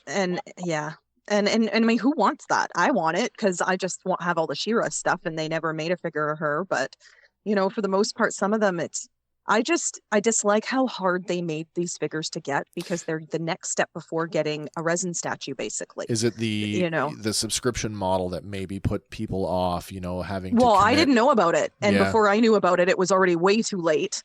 This series had already run its course almost. So I'm left scrambling, trying to cherry pick what I can find at this point. Yep. Yeah, I couldn't imagine people, like you halfway through or near the end going, these are amazing figures. I want them because it took a while before I started getting them. I had to find them cheap, and it took a while. I was always like, where are you people? Like, this has been going for a while now. And then, you got to realize that people just, I was living in Quebec at the time. Just to talk about, like, when you're talking about Shadow Weaver's price and Madame Raz, just for giggles yesterday, because I never look at the prices of them online. I still do. There's a few I still want to pick. And I'm looking at the prices and going, I can't believe the majority of the characters on card that are over, or even loose, that sell between $150 to $200 now. I looked recently. And the Origins are going to be like that. And look at how incredibly different they are in quality. Yeah. I do want to talk about Origins, because I have some strong opinions about that I think I'd like to bounce off you guys. But just to go back to the secondary market thing for Classics, like, I was shocked when I looked up and I'm like, my loose Classics Scare Glow sells for as much as a vintage one. Yeah. Oh yeah, no, they surpassed. They surpassed the price for the vintage a long time ago. And for me too, like, not only the PowerCon ones like Granomir and the 3-packs, they're up for $5 to $6 US, and that still blows my mind. Yeah, me too. But to see, I think one of the biggest ones that was giving Shadow Weaver a run for her money was Fisto, and to see loose Fisto figures sell, like if you click the actual selling, yeah. Selling for $200 to $280 US for a loose figure. I cannot believe it. It was the first time in a long time before, just to kind of do a little bit of research before this little podcast here. I hadn't looked in years, and just to see the amount of loose and carded classics figures going for over $200 blows my mind. And there's the market for them. It's not that people are just having them up saying, "Oh, please somebody buy it for this." People are buying it. If you're I couldn't get over that once they started surpassing the old, it's like, how could you have the old original figures in mint condition and still the classics? I mean, obviously the build quality is a lot nicer and everything, but still having a new toy surpassing a price on a vintage one, I always found really shocking. Mm-hmm. I think if you're a completist, like and Pete, we know that you were very much that way. I'm very much that way. I got two figures I need. I need that bronze King Grayskull. The bronze statue version, yeah. And a battle armor faker. They're the only two not have in classics. Battle armor faker is one of the last ones that I would like to pick, and I mean he only came in that DCUC versus Motu retail pack, so we never saw in Canada. I don't know how I'm going to get him. I had an opportunity a while ago, but man, he was expensive. Battle armor yesterday was $400 US loose. Yeah, that's not where. I don't have I couldn't. I mean, at some point, I figure this may drop off. It's just so crazy to watch this and see just how far it's running with these prices and everything.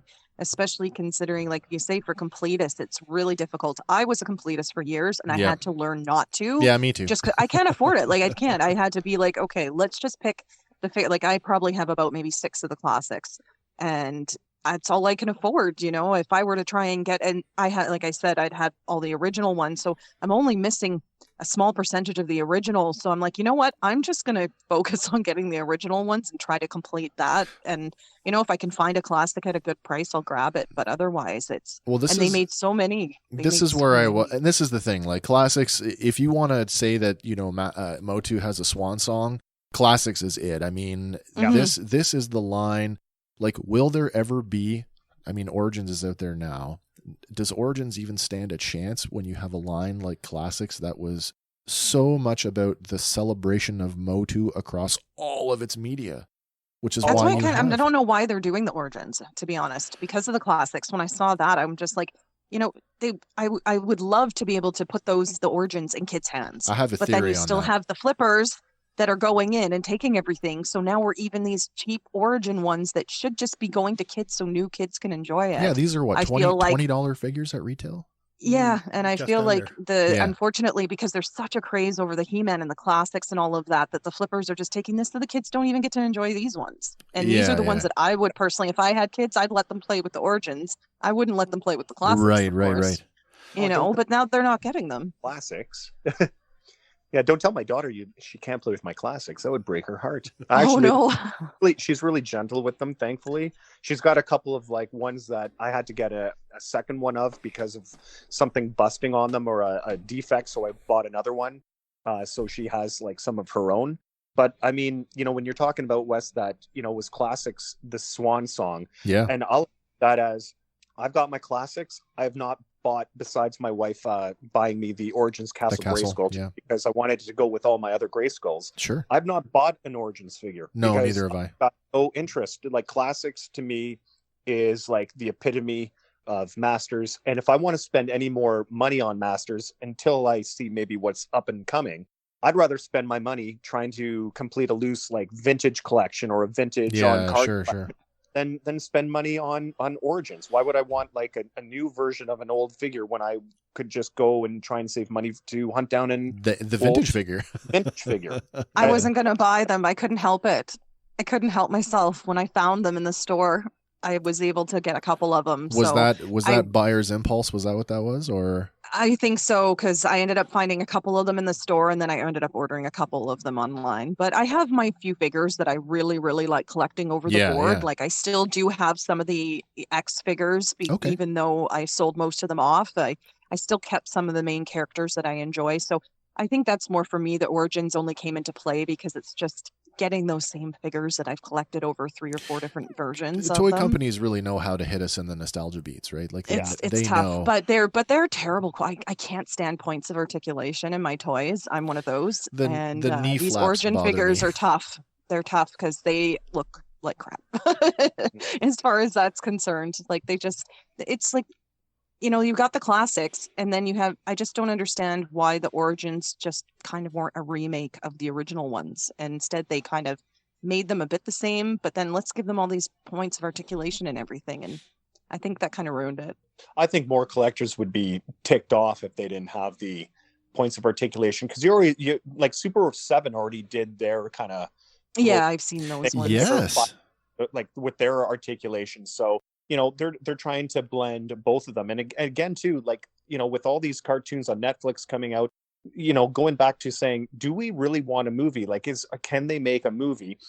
Again, this is all testing the waters. And is it now that kids are buying them? No, it's people our age are buying them and then trying to flip them and all that stuff. So, I mean, what is the demand? Who is the target audience buying these? And that's what I think Mattel has to sit there and figure out, in the brand, to see, where are they going to go with the property. And I think the next litmus test is going to be the 2 new series coming out. So I think this is all like just the start of them really trying to see where is He-Man, in 2020 and onwards, right? I think they could at least see from what they've done so far, don't you think? I mean, considering that they have the classic cartoon, and that you look at the classic figures are the 2 things that people are after the most out of all of the mythos of He-Man, I think. So it's like they need to just give us what we are asking for. And I think that in some of the 2000X and the new She-Ra and everything, it's like it's just not it.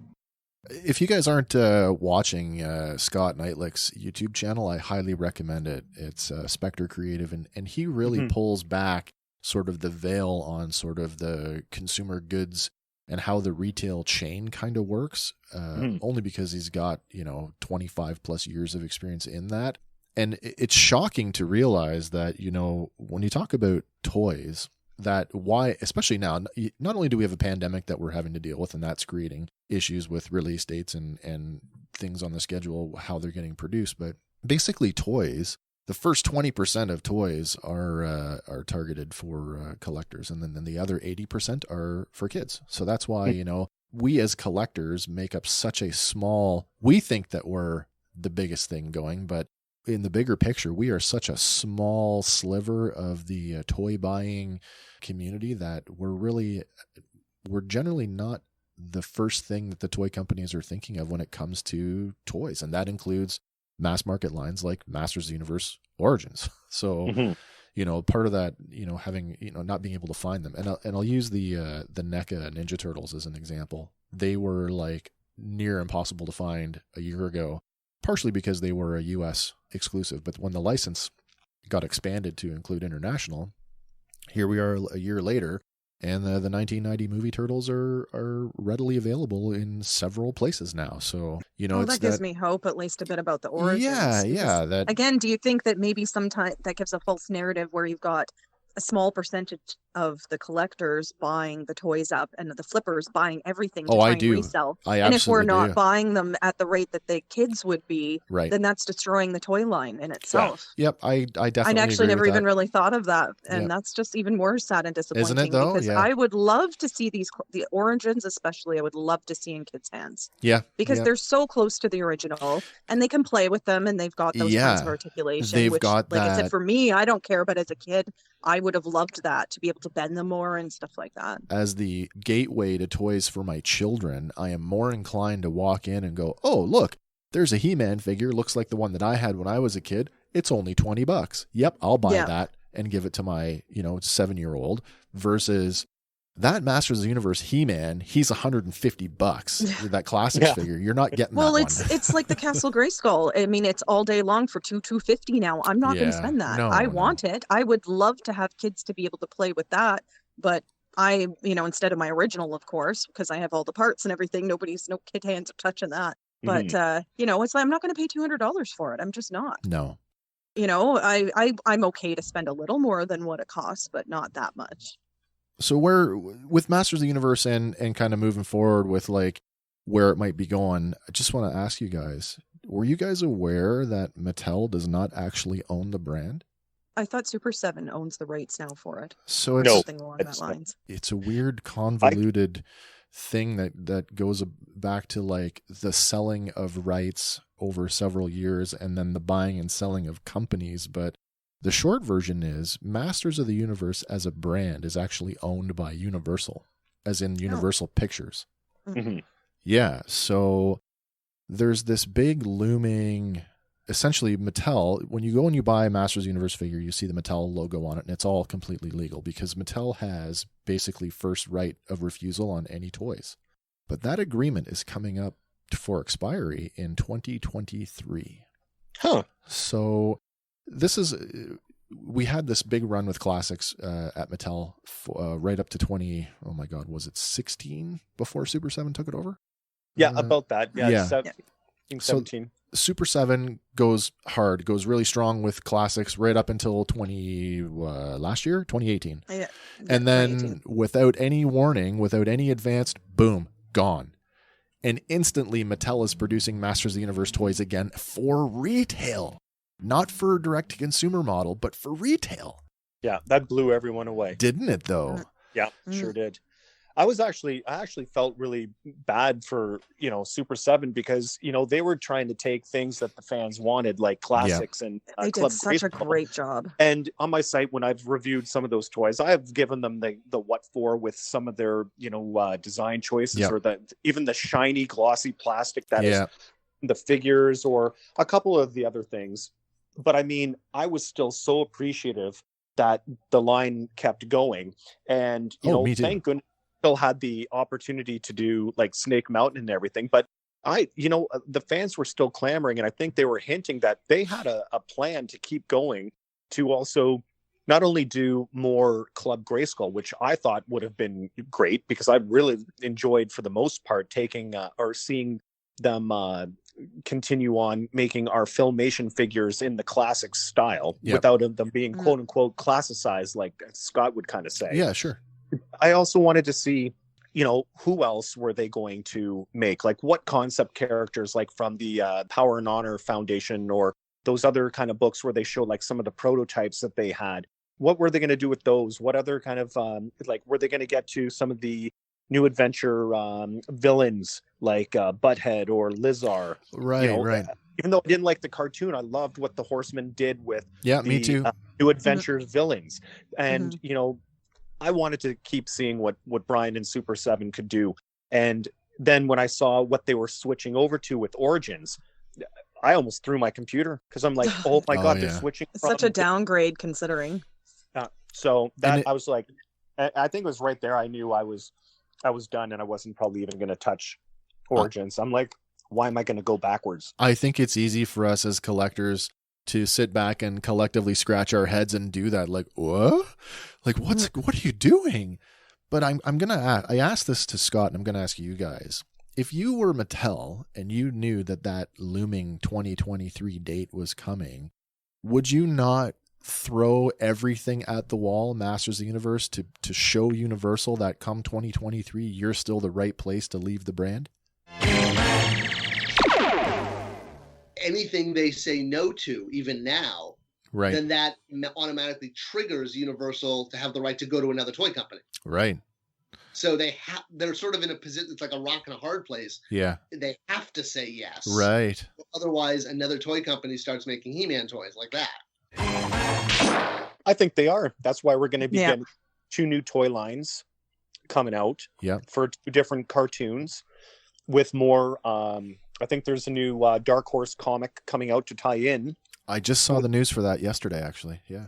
So, I mean, I really think they are. Not only that, they're throwing Mega Constructs. Well, this is it, right? And I love Mega Constructs. That's where my current Masters money is going. I love Mega Constructs so much. I have more fun with them, and I love the designs of them, and the Castle Grayskull and the vehicles. That's what's capturing me for Masters right now. Is Mega Constructs. So I'm just really happy to see. Now, am I going to, they've already kind of previewed what the new figures might kind of look like. But I mean, of course, they were small pictures and prototypes and stuff. So I'll reserve judgments till I see, what's going to be going out. But I really do think they are. They're going to try and do merchandise for both upcoming features, and they're going to keep seeing what sticks and what people are buying.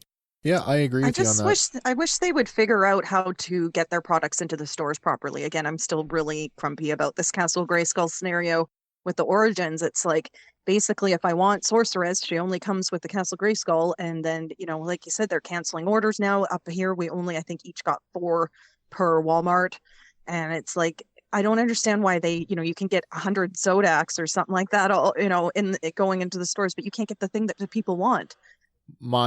So it's a really tough, me as a retailer, as a toy retailer, I would love it if the big companies like Hasbro and Mattel would embrace the independent retailer directly, make their stuff available to our wholesale chains, because we are still the gateway for adult collector lines. Like I've said this many times before, if NECA ever breaks into Walmart the way that they have in the US, I might as well close my doors, because it's one of it's one of the few lines that I can actually still be can be competitive with.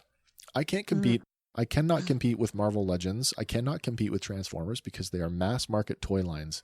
So it's a double-edged sword. Unfortunately, right? it's happening to lots of other things. Like, I told you I have my business. I sell some other stuff, and you can get that on Amazon now. You can get it on Walmart third party. So it's like, you're getting all these small stores that, were nice and unique, and you could, go there and find these certain things, and now it's like, oh, you just go on Amazon and get it. Everybody wants their own marketplace now. We actually got this is a side story. We actually got solicited by Best Buy to join the Best Buy third party retailer network, which I absolutely refused.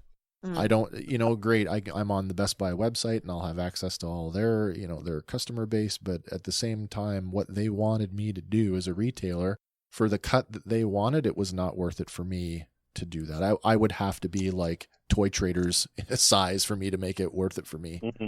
Yeah, I was going to say they probably would want a pretty big chunk of your sale to be able to offer you their channel. Exactly. They want you to be as close to their retail policies as you can be, which includes their shipping model. Sorry, I can't afford to do free shipping on every order. I just can't. It's not.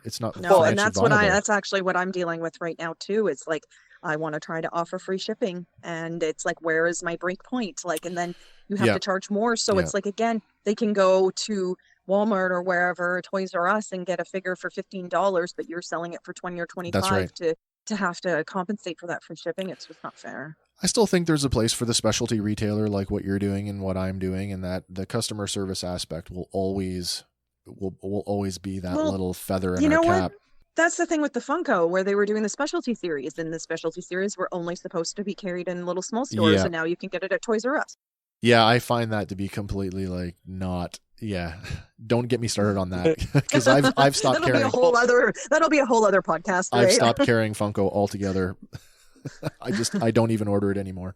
Yeah. So 2023, the brand is coming up. We don't know what's going to happen with it. I personally think that Mattel is, like I said before, I think that they're doing everything they possibly can to make a statement, to say like, hey, leave it with us. And as Scott said, and in our interview, he's like, well, they kind of have to, because as soon as they say no, like if Universal says, we want you to do like a kids line, like a preschool line, which is why you now have Fisher-Price Little People Masters of the Universe. I have those too. Yeah, right. I love it. It's so cute. As soon as Mattel says no, then they can go anywhere else that they want to, and then another toy company can produce those form factors. So I really do think that's why we're seeing this like surge of like Masters of the Universe merchandise across several different lines. Hot Wheels, little kids toys. That Little People surprised me, actually. When I saw that, I was just, I had to get it. I was like, I just cannot not get it. But it's interesting to have them as a baby's toy. Are you talking about the minis, or do they actually have like the little Fisher-Price Little People? Price Little People. Yeah. They've made it, they've been making actually all sorts of different ones, like Lord of the Rings, and you can find like, I think the Beatles. The weirdest one they made that I saw is The Office. mean, what little baby wants to play with the office pickers? So I don't know if they're trying to aim at collectors more or kids or both, because it seems like in a weird thing what they're making. Yeah, it is. It's weird, but again, now that when you realize that they're, that whole we might lose this, now you kind of go, oh, that's why. Well, I do. What you were saying with the Mega Constructs that you were enjoying them. You know what? I only ended up getting the set of 5, and I haven't opened them. But I would have loved to again, buy that for some kids or have them play with it. But they're so expensive. Yeah, Lego is too though nowadays, but it's. They are cheaper than the Lego, and they are. Like the vehicles usually have 2 characters. I just ended up making the Battle Ram with my daughter, but I've got the Wind Raider, I've got the Roton.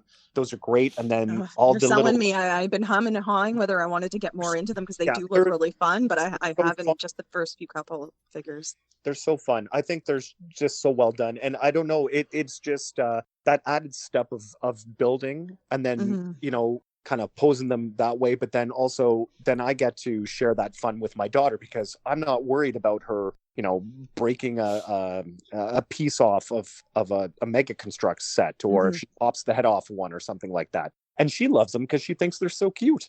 So, I mean, it's a win-win because she'll sit there and she'll help me sort out pieces and we'll kind of look at stuff. So it's helping her build and stuff. So I guess it's almost like a bonding thing more than just me collecting them and admiring them.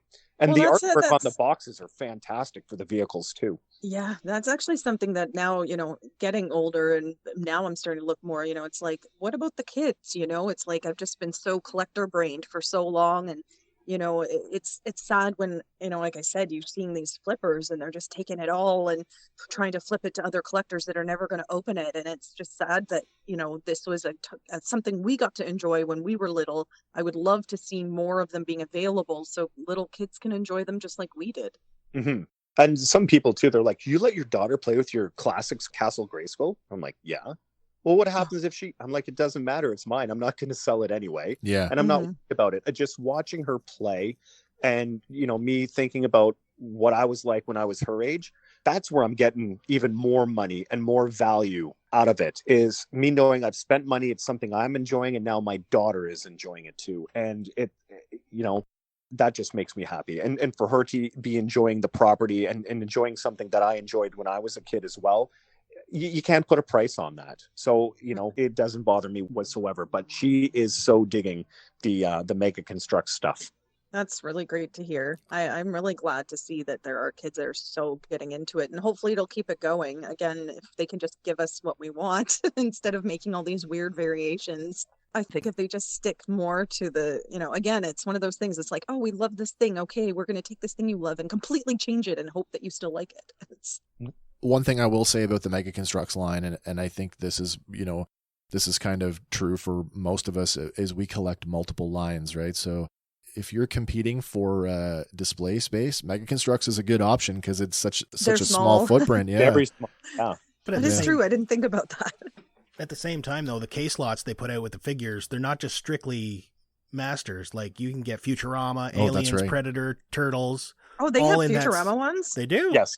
Yep. Oh, really? Bender and Fry only, from what I gotta have to find those. But such a nice thing to see on the shelf. Like in the same box, you can get a couple Masters figures, a couple Turtles, whatever, and then the next case assortment, same idea. Mm-hmm. Guys, I just want to ask a question here. What do you guys think about the influence of Masters of the Universe in other media? Does anybody get a favorite? Well, I was thinking one of the obvious ones is Robot Chicken. Robot Chicken leans heavily into it. I used to collect I don't know if you knew, before Robot Chicken, if you go to the comic store, they had I guess it was the Toy Fair magazines, and they had these little blips in them. Yes. With those, and they actually made like graphic novels of them as well. Totally, and I collected those, and that was way before Robot Chicken. So when Robot Chicken came out with those, I was already there because I was already loving those little blips in the magazines. I still have every single issue of Toy Fair magazine because I can still pick that up. And not only do I enjoy seeing the evolution of figures from like the 90s into the 2000s until Toy Fair stopped. I think they stopped around issue 120 something. Maybe they got into 130. but just to keep reading, it used to be called Twisted Mego Theater. And then that's right. Yeah. Toy Fair Theater, because they were bringing more of the ones in. But that you can still pick up any one of those magazines and read the little comic strips or the little one-offs or those little things in the middle of the book, and you can laugh. And I mean, I think there were people that worked on those and in that magazine that ended up, I think they had some part in Robot Chicken as well too. But I mean, it wouldn't surprise me. They were hilarious. Fantastic things. And so yeah, for sure, like Masters of the Universe in Robot Chicken. But I'm trying to think of, like a bigger, influence on, like in media. Well, full circle moment for Robot Chicken was the Molar action figure in Classics. For sure. Yeah, an original character from Robot Chicken makes its way into the toy line. So that's a cool moment. Oh, there was I remember when that got announced as a Comic-Con. I think it was a Comic-Con exclusive. Yeah. And people were ticked off, and they're like, that's why it's an exclusive. It's going to be a small run. You don't need to buy it. Those are perfect examples of what a convention exclusive should be. That's what I did love about the Classics. They really just kind of covered everything. All of it.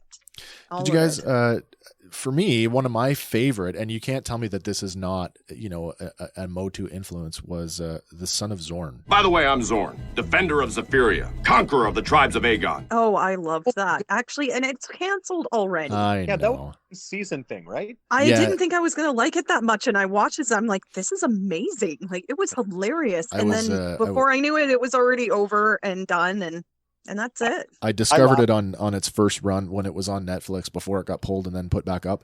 I was homesick one day. If they could do a He-Man TV show like that, that would be hilarious. I thought it was perfect. Like, he comes from this like crazy island. It's all animated. I mean, all his friends are derivative Motu characters. Like, the Ram Man like guy with the hard head, and I just loved it. I can't even believe that was on like network TV. Yeah, Like, that's where I caught the run. And so I made sure my PVR taped it every week just in case I missed it. And I laughed at it. My wife was like, this is the stupidest thing. I'm like, oh, come on. So amazing. I'm just so sad it didn't catch on. Like, I don't know. Was it just too silly for people? I don't know. Just too over. I loved it. That show could have worked on Adult Swim. Not on. Oh, yeah, for sure. Yeah, that's true. I don't know. Any other good examples of Motu in other media? I think that the crossover with WWE would be a big one. That's a great one, and we should have talked about that kind of when we were talking about Origins. True. Because I've been apart from wrestling for a long time. Pete, you're still into wrestling, are you not? Unfortunately, yes. It's my soap opera. I can't stop watching that. I haven't watched it since 2001. I was so into it for so long. And then that was it. So I don't know what you guys are talking about. So there's a crossover with WWE? There's a crossover action figure line, and it's called the WWE Masters of the Universe.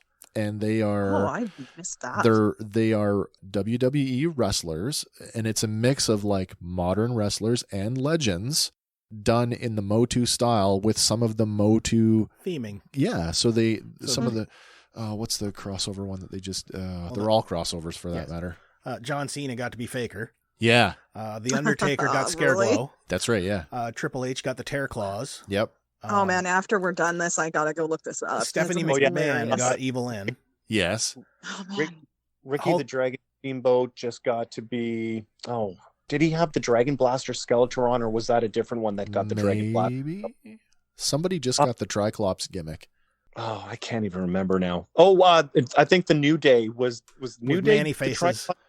Manny Faces was New Day, yeah.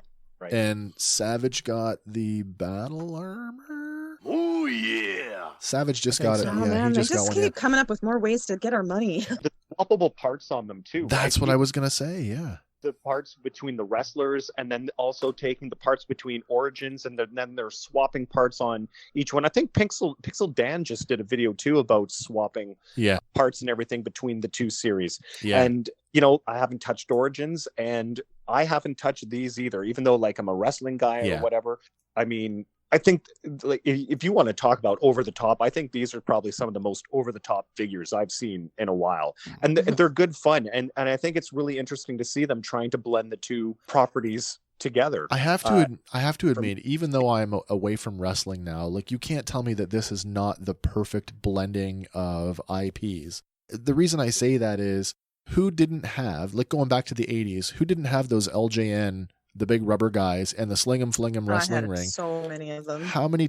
You've got the perfect body. Here's a guy in essentially wrestling trunks, even if they're fur, and the boots, and looks like a wrestler. So how many guys and girls played with their He-Man figures in the wrestling ring? You know what I mean? So perfect, good example, that's for sure. Well, they even got a Mr. T figure in there, going all the way back to the WrestleMania, right? Yeah, they did. Come on, man. Yeah, but even the play value, right? With like I said, swapping parts, like that's some good marketing right there. So I mean, look at that WWE figure. It's got an accessory that I would really love with this Origins figure. I'm gonna buy it even just for that accessory, because at $15, maybe $20. Yeah, exactly. Walmart, and right there you got Origins. Well, if you can find them in Walmart, and these, if you can find them, like same thing, box, right? Yeah, but I mean, again, they're suffering the same fate as Origins. It depends on the wrestler. You want to try and find an Ultimate Warrior? Good luck. Yeah. Oh yeah. And find an Undertaker? Good luck. I just don't understand why they limit some of these runs in the way they do that. It's like it's like, here, let's make a whole bunch of ones that nobody wants and limit the ones that everybody wants. Case assortment, right? Just to sit in those meetings when they're discussing case assortments of figures. Oh yeah. Be a fly on the wall sometimes. Yeah. With the 2 series that are coming up for Netflix, the one that is, I guess it's targeted kind of at the youth audience with the He-Man and the Masters of the Universe, and then the Kevin Smith-led Masters of the Universe Revelations. Anybody have any thoughts or hopes or wants for either of these series? I'm going to go blind without really looking into them too much. Yeah. So I can. Yeah, me too. That's what I was going to say. I start watching and make an informed decision. I'm not one of those people where a movie trailer comes out or a flash comes out and you make a 10 to 15 minute YouTube video dissecting a poster or a trailer, talking about how much you love it or how much you hate it. Sure.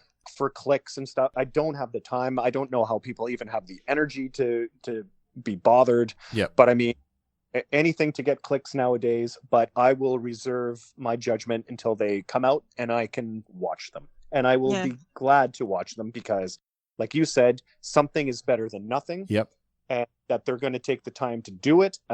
From everything I've heard from Kevin Smith talking about it, I'm very, very pumped for it. Yeah. For the one that's directed more at the youth, this might be great for my daughter and I to watch.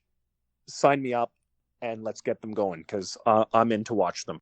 I think for me, I definitely like to be surprised. I'm the same way. I don't sit there and like analyze any, videos that come out about or anything.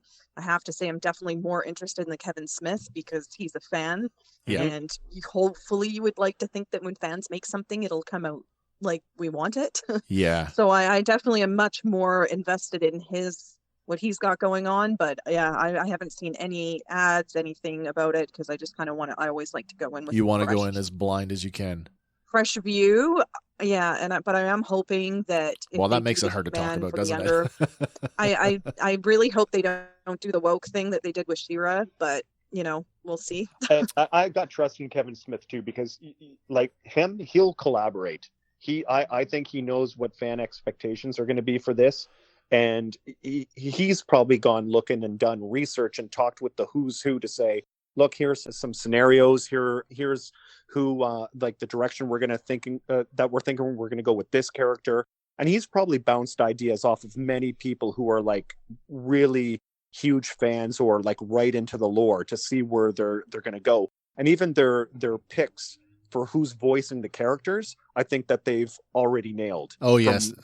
That voice cast is like stacked.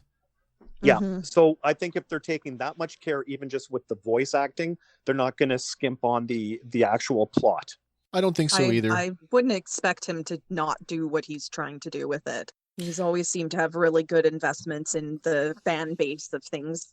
Yeah. I think it was like previewed or something about one of the things where they said, they're going to kind of focus a little bit on Tila and something and about her and the sorceress and something like that, or taking over being the sorceress. There was something like that they announced at during PowerCon or during one of the press releases. And once again, just like 2 sentences of maybe giving a preview of like where, even maybe one person's story in this whole thing is going to it blew over to, oh, I'm not going to watch this. I'm not watching a show just about Tila. I want to know about him. And you're like, dude, guys, settle. They were just talking about perhaps a potential story arc for one character in this thing, and they blew up over it. It's so toxic. When the show was announced, it was announced that it would be the direct continuation of the Filmation cartoon, and my mind immediately went to that story arc because, as we said earlier, there were so few multi-part arcs in the original Filmation cartoon. You're like, if you're going to continue the original show, there's only so many things you can draw from without having to create new storylines, which I honestly hope that they do create some new storylines, but like that is a huge dangling plot thread about that whole revelation that Tila is the daughter of the sorceress, right? Yeah. So I would be surprised if they didn't touch on that. Yeah. And I hope they give us Fangman. I want more Fangman. I would like to see a Fangman. Maybe, potentially I would like to see, like, as an adult show, this is me just total fanboying right here. I would love to see Adam ascend to the throne of Eternia. We get King He-Man and then, really dive into that romantic relationship aspect that they'd always hinted at between him and Tila. Mm-hmm. Yeah. Well, if they do adult versions of it, like, I think for me, if I could see anything, I would just love to see an adult made movie that was my gosh, well yeah. done. Yeah. That for me, it's the pinnacle. Like, of course, I'm enjoying the new cartoons and all of that stuff, and the figures still being able to buy them on the shelves currently and everything. But if they could just do that really good movie. Well, yeah, with that live action movie getting pulled, it had a release date. It was on Sony's calendar. It is no longer on the calendar. It sort of puts the whole thing into question. I know that they had attached an actor to the role of Adam / He-Man, and it was Noah Centineo. And I don't really know much about him, but when I looked him up, he's a really small dude. Like, he might be a credible Adam, but, it's going to take a lot of work for him to pull off a really credible He-Man, I think. And I haven't really gone sleuthing about it because until I see that they're technically in 100% like pre-production or it's announced filming starts here, I've never put any stock into, them being, here it's on the release schedule. And of course, too, with the past year and a half and everything, they've pushed back so many other release dates of movies and stuff. And I guess, let's say if it was supposed to be 2023, maybe they're also sitting there going, we can't even put things that we might even take a risk on our schedule right now because we need to recuperate and make money because of all the money lost over the last year and a half due to the pandemic, right? So, I mean, it could be a whole slew of different things because you're not going to want to lose money on any movie now after having revenue from theaters and everything hit like they were over the last year and a half. You're going to make sure that if you're going to release a movie, it better be a huge blockbuster. Yeah, I never get excited about talking about movies on the roster at all until I actually see filming being done. It's like, how long have I been waiting for Beetlejuice 2 to come out? Oh my gosh, and then not come out, and the next Labyrinth 2, that one's all been for like decades. We're gonna make it. No, we're not. Right. Yeah, I usually don't even pay attention anymore until it's actually, we're actually filming it now. Okay. Yeah. But you're totally right. We're going to lose a lot of good movies over the next years due to the fact that they're just not going to take chances on anything. We're probably going to get a lot of Marvel and DC movies over the next while, yes. I'm guessing. Yeah. Well, with the potential that there is something there that it's, and movies can stay in that, in development. They can be in development forever. But with the, the glimmer of hope that there is something coming down the road, that opens us up to something else we like to do here on the show. We actually just did our first episode of what we like to call Fantasy Casting Call, where we pick a film and we recast all the principal actors of that movie, and we kind of talk about what it might look like with these alternative acting choices. So I would ask the two of you if on a future show, if we could come back together and maybe do a fantasy casting call for the live action He-Man movie. I'd be up for that. I'd be up for that. Yeah. I'd have to do a little bit more research because I'm someone that doesn't watch too many movies. Like I'll watch like the odd blockbuster here or there, unless it's something I want, but I'd still cast Dolph Lundgren.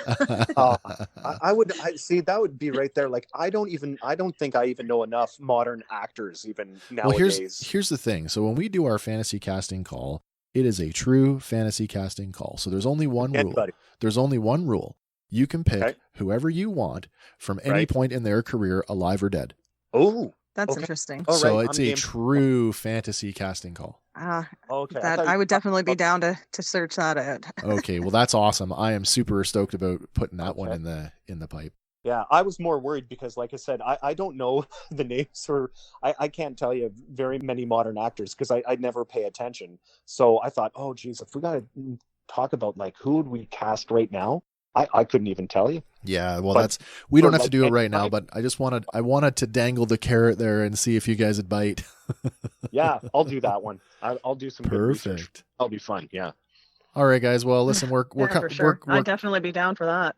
We're coming up on 2 hours here. I think we've had a really great conversation, and I don't want to cut anybody off short. So before we wrap it up, is there anything else that anybody wants to bring up that we may have forgotten or maybe want to touch on? I just wish they'd make a She-Ra figure that actually looks like She-Ra. That would be great. Even the classics don't quite look like her.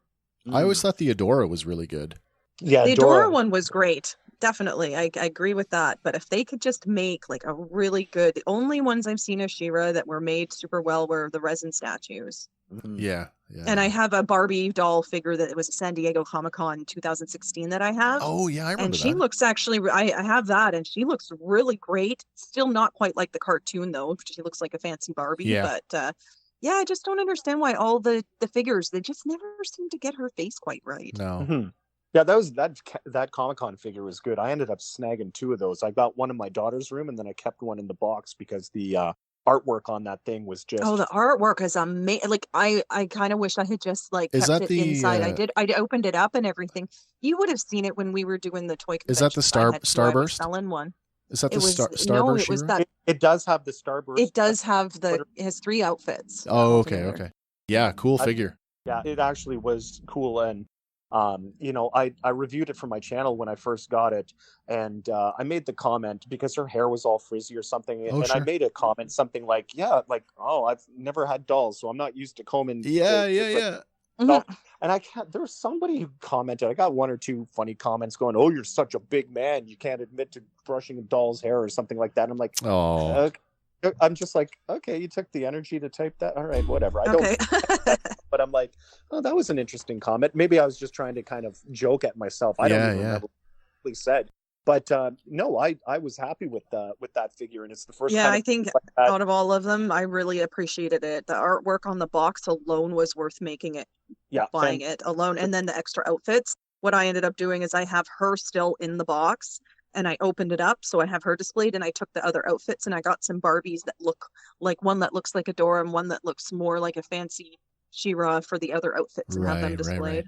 Right. Oh, cool. Yeah, that's very cool. Oh, I was going to say, because you're saying anything else. Yeah, absolutely. If anybody had never seen it, but the Power of Grayskull documentary that you had on oh our if anybody has never seen that, make sure that you see that. My buddy Rob McCallum worked on that, and that's great. And as well too, if you want to see some more stuff with people who worked on figures in the industry, the action figure adventure that Rob McCallum just put out as well too. That's you can get that on it's in one of the Canadian channels, but it's a specialty channel, and then I think it's Jinx TV that it's now worldwide. But I mean, they touch on Masters in that series as well too. So I mean, if you want to see more stuff about action figures and Masters and stuff, all those shows are really good tidbits to Yeah, I love this. And the toys that made us. Like, I wish they would just. And now they're doing the movies that made us and all that. I'm really enjoying those types of shows and stuff. I wish more guys would get into doing more of that. Good call on the Power of Grayskull, and I should have brought it up too because lots of people have seen the toys that made us, and I just want to point out, and this came up in my interview with Scott, was in the episode, the Masters episode of the toys that made us, glossed over the entire period that he was there overseeing the brand and essentially credited the entire run of classics to Super 7, and that's just not true. No, it just didn't happen that way. So, but Scott gets his moment because he's featured quite heavily in the Power of Grayskull documentary. So yes, definitely. Yeah, that was a watching. great one. I really enjoyed it. Yeah. Anybody see the fan film Fall of Grayskull? No, that I Yes. actually saw it when you wrote on the question list. I was looking at that, and I'm like, oh, I must have missed that one. It's I on. didn't see that. It's on YouTube. It's pretty cool. I think I have seen that before. It's pretty cool. And it's got a wrestling crossover indication too. Yeah, the guy fellow that plays He-Man is actually in AEW now. That's right. Brian Cage. Yeah. Oh, really? Brian Cage played He-Man. He plays in that, He-Man. eh? Yeah. Oh, okay. You get a look at a realized live action version of Galactic Battleground Tila. Huh. You get a version of Castle Grayskull Man. Yep. It's totally worth checking out. I really gotta check those. It's on. Yeah, it's The Fall of Grayskull. It's on YouTube. It's a 2015 fan film, but it looks pretty good. I just rewatched it last week. Yeah, you can buy copies of it too from them, I believe. Can you? I believe so. I didn't. There's know also a lot of behind the scenes material for it as well. Yeah. So. Totally worth checking out though. I just think no matter what they give us, we can never get enough of it. I think, and He-Man will live forever. The Master Universe, it'll be for it. Just, I'm so glad to see this still at this day and age, so relevant. It's that people are, and here we are still talking about it. 30 years later. That toy guide that's coming, at the end of the month. I think people are going to just get a kick out of it. I'm so excited to see it because there's so many tidbits and facts and everything that they found and they dug up, and you name it, if they've made it, it's probably in the book. And for me, even to have worked on it and to have been asked by Val Staples and Dan to contribute, like if you told me when I was a kid sitting there in the basement making my own adventures with He-Man that you're going to be part of the lore talking about He-Man, or that I'd be involved in a major project, I would have been like, He-Man's going to no, he'll be gone when I'm a teenager. No way. And here we are, decades later. Well, think about all of us as teenagers that got rid of our toys. Yeah. Just to collect them back later. That's what I ended up doing. Or our parents got rid of them for us. I was grade 7, and it was a yard sale, and Nintendo was everything. I feel you. I had my whole He-Man collection in 2 boxes and my Ninja Turtles in another box. And this guy came in and he said to me, he goes, "Hey kid, how much for all that?" And I said, $5 for the whole $100. And he laughed. He went to his car, he gave me $100 and walked off. The fool traded it to me for Eternian silver. And that's when I was in grade 7. I'm like, sucker. Yeah. $100. Oh, yeah. And now I'm sitting here in my 40s going, you stupid idiot. Yeah, we can do that about everything. I mean, I just I know. I don't know how many toys I lament about that. Yeah. If I had just kept them all. Oh, hindsight. Yeah, me too. Oh, he's gone. Well, who would have known with the internet and everything? That's always what I think about. It's like, if only, it's like, if I could just go back in time, I'd go buy all these, first generation toys and everything. And, but I mean, in reality, who would have known that the internet would have brought on such an insane collector's market, Yeah, for sure. But at least we've got what we've got, and they're still making them. So I think it's safe to say over the last couple of hours, we've established that He-Man and the Masters of the Universe, She-Ra and the Princess of Power, and the whole line is, alive and well. And, for the most part, looks like there is a bright future ahead. I'm hoping the best is yet to come. I mean, with them putting so much energy into 2 new shows, and there's 7 different form factors at retail right now. Yeah. Or coming, this year. We don't know where things are going to go after 2023 where toys are concerned, but I have no doubt that He-Man and the entire brand will endure for many, many years to come. So before we wrap it up and close it out, I just want to let you guys take an opportunity to tell the people out there what you're working on. Got any side projects you want to promote, and where can people find you if they are looking to check out your work? Okay, well, I've kind of got my hands in a bunch of pots right now. I don't know whether I'm coming or going, but I run a little metal shop. It's been mostly just on Facebook and Discogs for the time being. I'm working on my website at the moment. I have it's called the Black Beast Emporium, and I have a small tape label called Vonfrost Records as well. So I primarily just do small metal bands.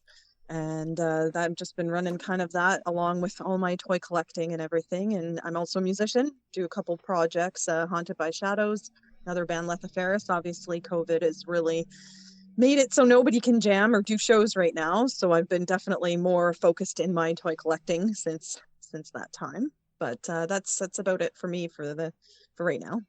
Awesome. How about you, Pete?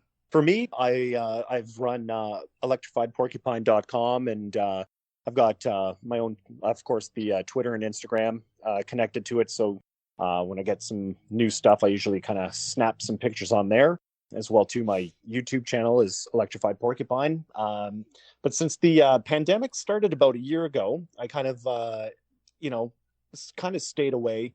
I ended up getting back more social with my buddies online gaming, and kind of collecting figures more just to collect them and appreciate them and do my own thing, instead of saying, oh my goodness, I've got this figure in, I've got to get to a review right away, or I've got to take a picture of it right away and get the hits and everything. Right. I've kind of back on that, and done more family stuff, reconnected with my friends and some gaming, gotten back into playing music, which I totally abandoned, music and gaming, not my family, of course. Yes.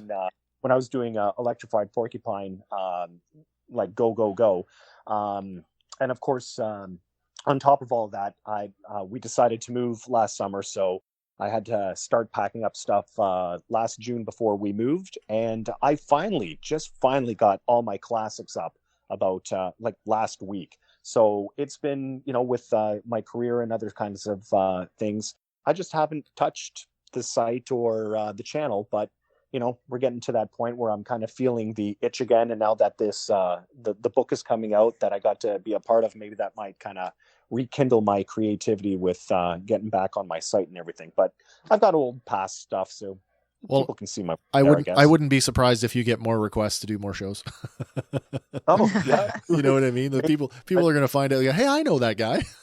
Yeah, who knows, right? You never know what can come from quite the opportunity. When I started the site, if you told me, I would have been getting a call from Val Staples, and saying, "Hey, do you want to help us out with this project?" I wouldn't have believed it. So I mean, it's just been a blessing. I've met so many nice people doing the site, and getting the opportunities, to host some panels and work with some other people. It's been awesome. It's been great. I'll wait till conventions start up again. Oh, wishful thinking I right miss now for those me. so Me too. much. Me Oh. too. All right, For guys. sure. Well, I am super happy to have hosted you both today. I'm so glad that you were available to come and sit down and talk with us, and really just kind of wax poetic on one of those things that we all love.